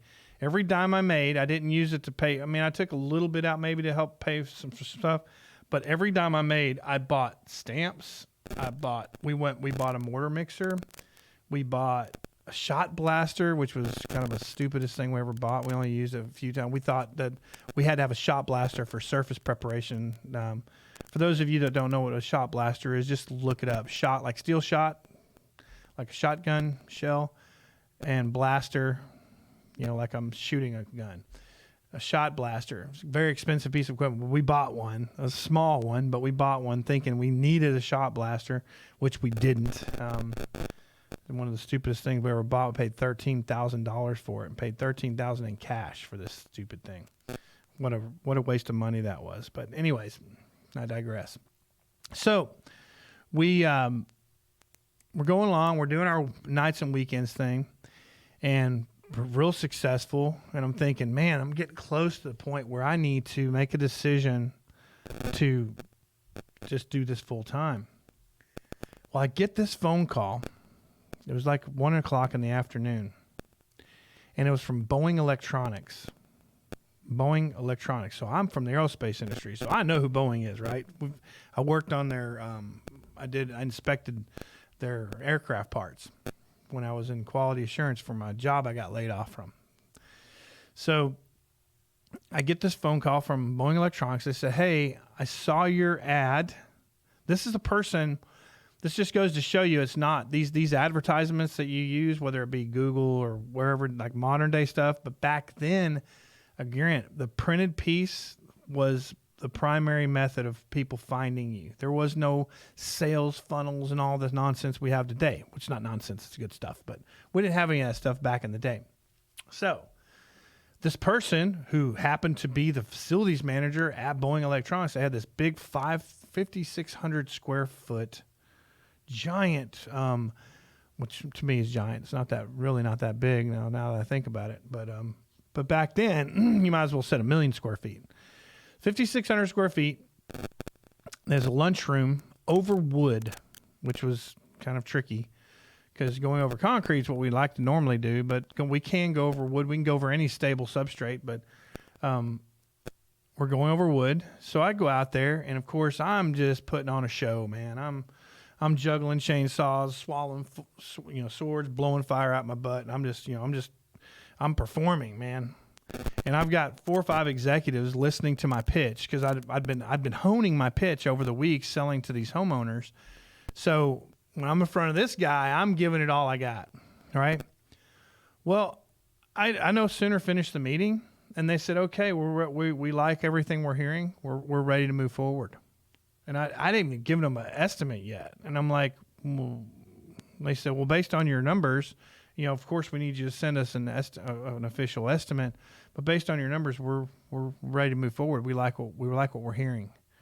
I'm like, "Okay, I can't tell you how excited I felt inside.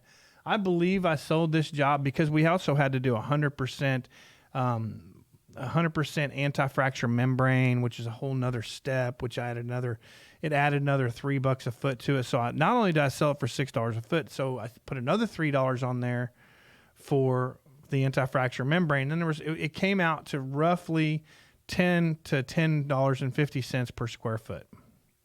So the whole project, I can't remember exactly what all we did, but we did some other stuff, like some different things with antiquing and so forth. But it was about $60,000. It was a $60,000 project. I was going to make on this one project as much as I make, because at the time I was making about, I think I was getting paid $75,000 a year. So this one job was going to yield.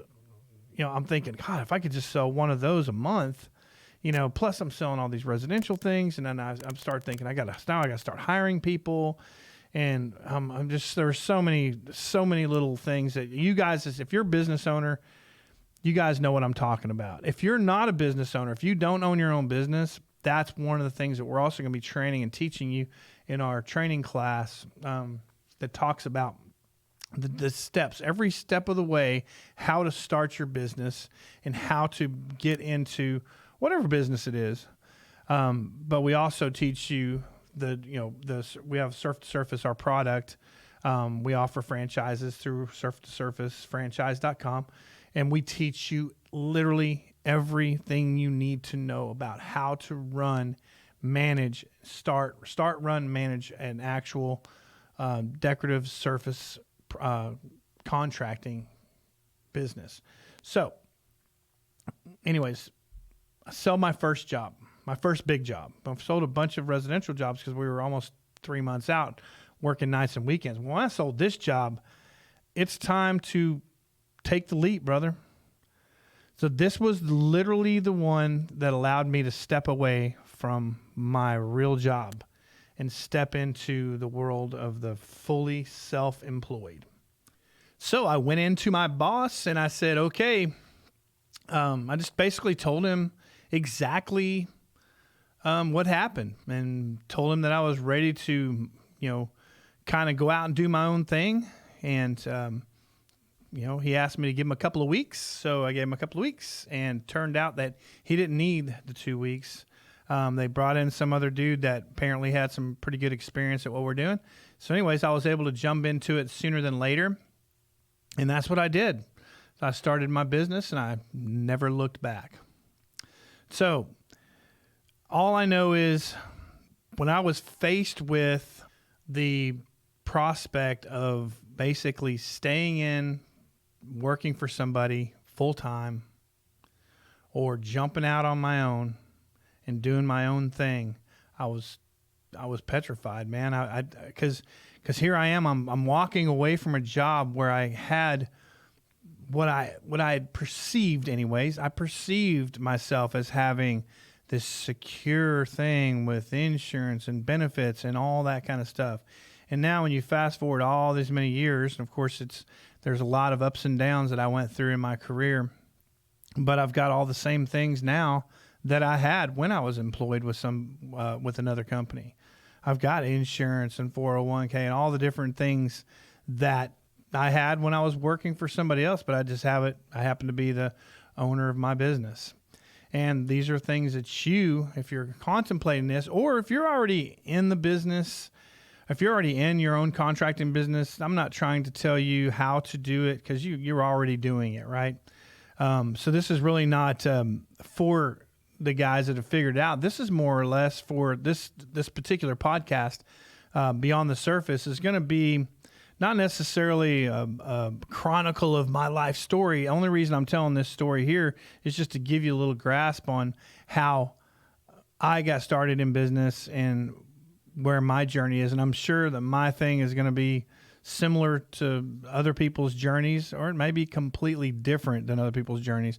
And that's why I want to talk to a lot of you business owners out there, successful business owners that have gone through similar things as me, that would like to be a guest on the show. Put your name and information in the comments below, and I'd love to maybe interview you and talk to you and see if it's something that'll fit, that we can actually provide information to other contractors to help them grow, because that's what this is about. This podcast is not about me, although this particular episode, I'm just trying to kind of tell you guys a little bit about my journey and what I did to get started, and what slowed me down at the beginning, trying to get into my own business. But that's it in a nutshell.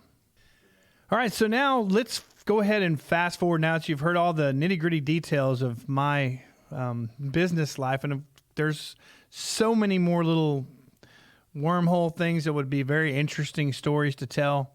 But just for your information, in 2016 is when I stopped being Boss Resurfacing, because when I started the business, we were exclusively doing decorative concrete overlays and epoxy floors and everything. And then I expanded my business and started doing outdoor living. We started doing structures and all this stuff, and it just got so convoluted. So in 2016, I was approached by a producer from the Discovery Channel and asked if I would be interested in providing my flooring products and services to them for their new TV show they got coming out. So the name of the TV show is called Garage Rehab with Richard Rawlings.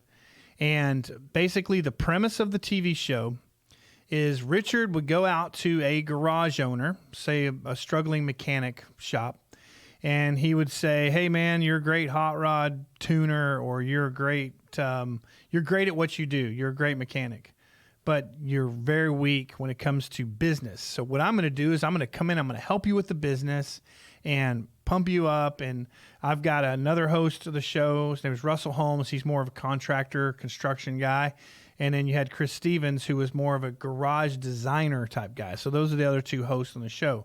So Richard would kind of pop in and out, but for the most part, we worked with Russell and Chris to create the show. So I was like, wow, that sounds like a pretty cool opportunity. At the time, I had some partners in Boss Resurfacing, and I went to them and I said, "Hey guys, I've got this opportunity to help, get our brand out there, this, that, and the other." One of my ex-partners is basically just like, absolutely not. That's just a way for these guys to get free stuff or whatever. And that's just not plausible. Besides that, we're a local company. Why would you want to be on a TV show that's nationally broadcast? It's not like if we get a phone call from Florida or Chicago or something, we're going to go there and do a garage floor or go do a stamped concrete overlay project.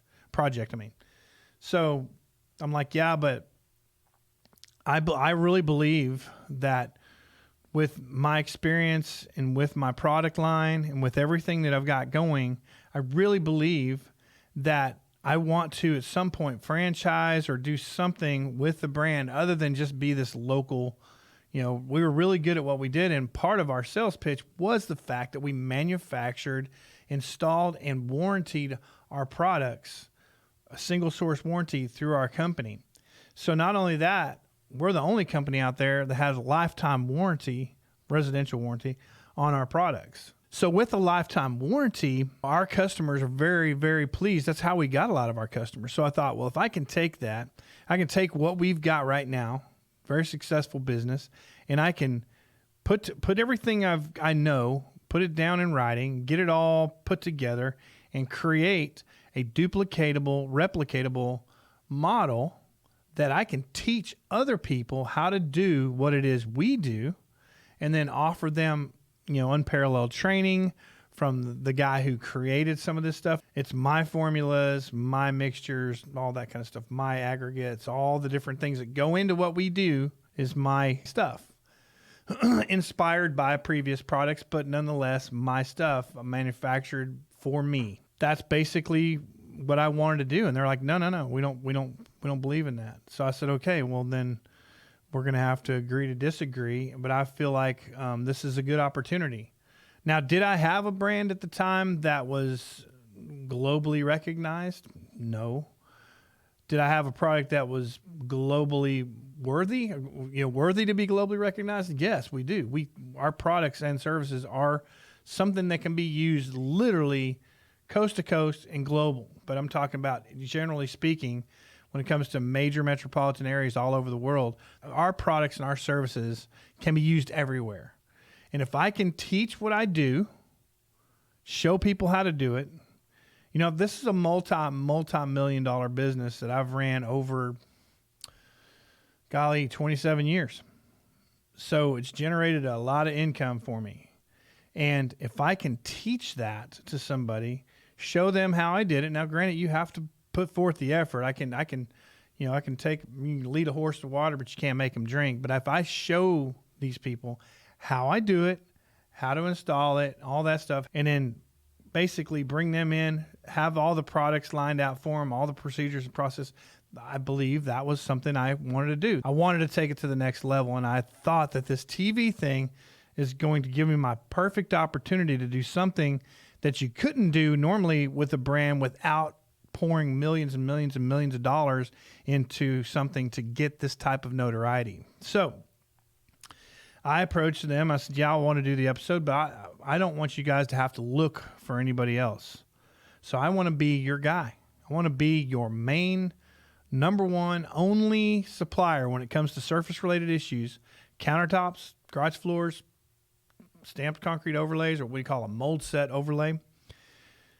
I want to be the only guy that does it for you. That way you don't have to look for anybody else. I want to do a trade out for the whole season. So they're like, okay, that sounds interesting to us. And the whole time I'm saying it, in my mind, I'm going, oh my gosh, how am I going to pay for this? Because I'm going to have to travel. Because part of the deal was they could pay us to do the work, or we could trade out and they would, say our name and talk about who's doing the work for them. And we traded out for kind of like an advertising type deal so we can get our brand out there. Well, that's what I was interested in. I wasn't interested in them paying me for the product. I wanted them just to talk about the product and the fact that they're using my services. So another thing I didn't have is I didn't have my product line developed during season 1. So I used a different company's products that were similar to what we do. But most importantly, I wanted to get the Surface to Surface name out there. And at the time, I couldn't afford to use my own products on the show because I had partners, and now I don't. I was literally flying solo. So I literally had to come up with a name for the company. So what I did is I hooked up with this person that got me hooked up with a focus group, and we said, okay, let's take these 5 names, whatever these 5 names were. And we put 5 names together. One was Boss Resurfacing, which was my original company. The other was Surf to Surface, and we had 2 or 3 other names that were just normal, like I can't remember what they were, but they were okay. But I wanted other people's opinion. I wanted someone to say, "Hey, I like that. That's a cool name." So Surface to Surface got 89% response. They said it sounded more like a national brand. Like one of the questions I think on the thing was like, which of these brands sounds like a national brand? Boss Resurfacing got some votes. Surf to Surface got the most votes, and then the other ones didn't get any votes, or very little. End of the day, I liked the Surf to Surface name. We decided to go with that, and it does apply to everything that we do. It applies to everything we do. We're a surface-related company. We don't pour concrete, but we do resurface it. We do countertops, we do walls, we do floors, we don't do ceilings yet, but I don't see why we couldn't do a ceiling, because I do have a process where I can actually apply the product and we can mount it to the ceiling.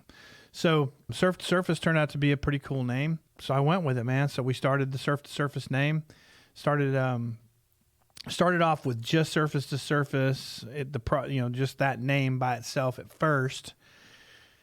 And then after season 1, this particular TV show is shown in like 139 countries. It's translated in over 20 different languages. I did not know that. I had no idea. I mean, first of all, why would that matter to me? It's cool, but okay, who cares, right? Well, I started getting calls. This is during season 2. We had 12 inked, essentially, we had dealership agreements inked with 12 different international suppliers from Australia, Canada, 2 in Canada, 2 in Australia, South Africa. We had guys talking to us from, like, even Bogota, Colombia was looking at doing this. And then lo and behold, that's when COVID hit. And it literally just disintegrated, wiped all those deals off the board. I mean, they just disintegrated.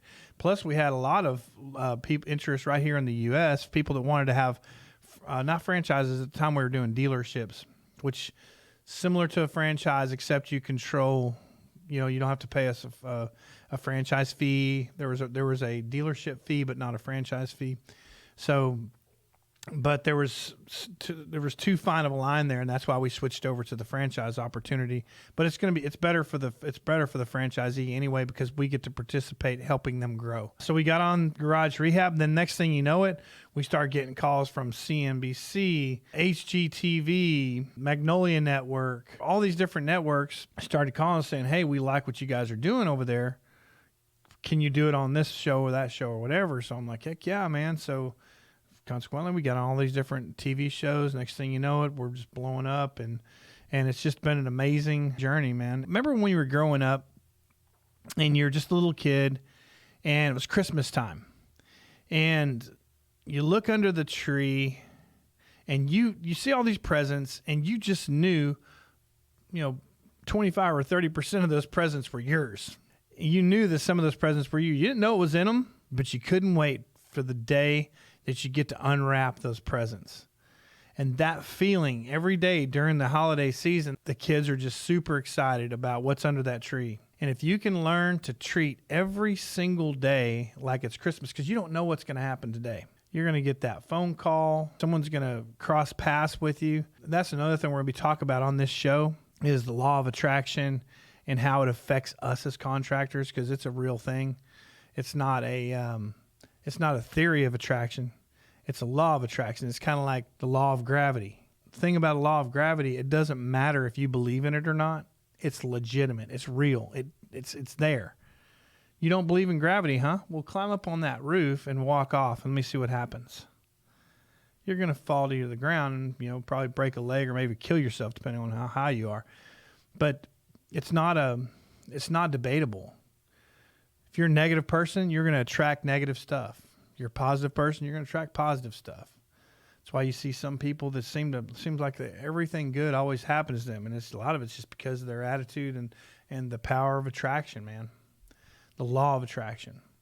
So we're going to get into some of that on other episodes, but I really believe that's been kind of the key to my success and our success as a company is we are attracting very good, high quality people that are interested in what we do.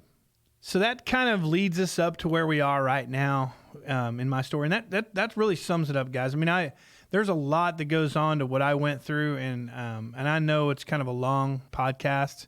If you want me to drill down on anything that you've heard me talk about in this episode, let me know, man, because I'll create an episode specifically where I drill down on one specific thing, on one specific topic.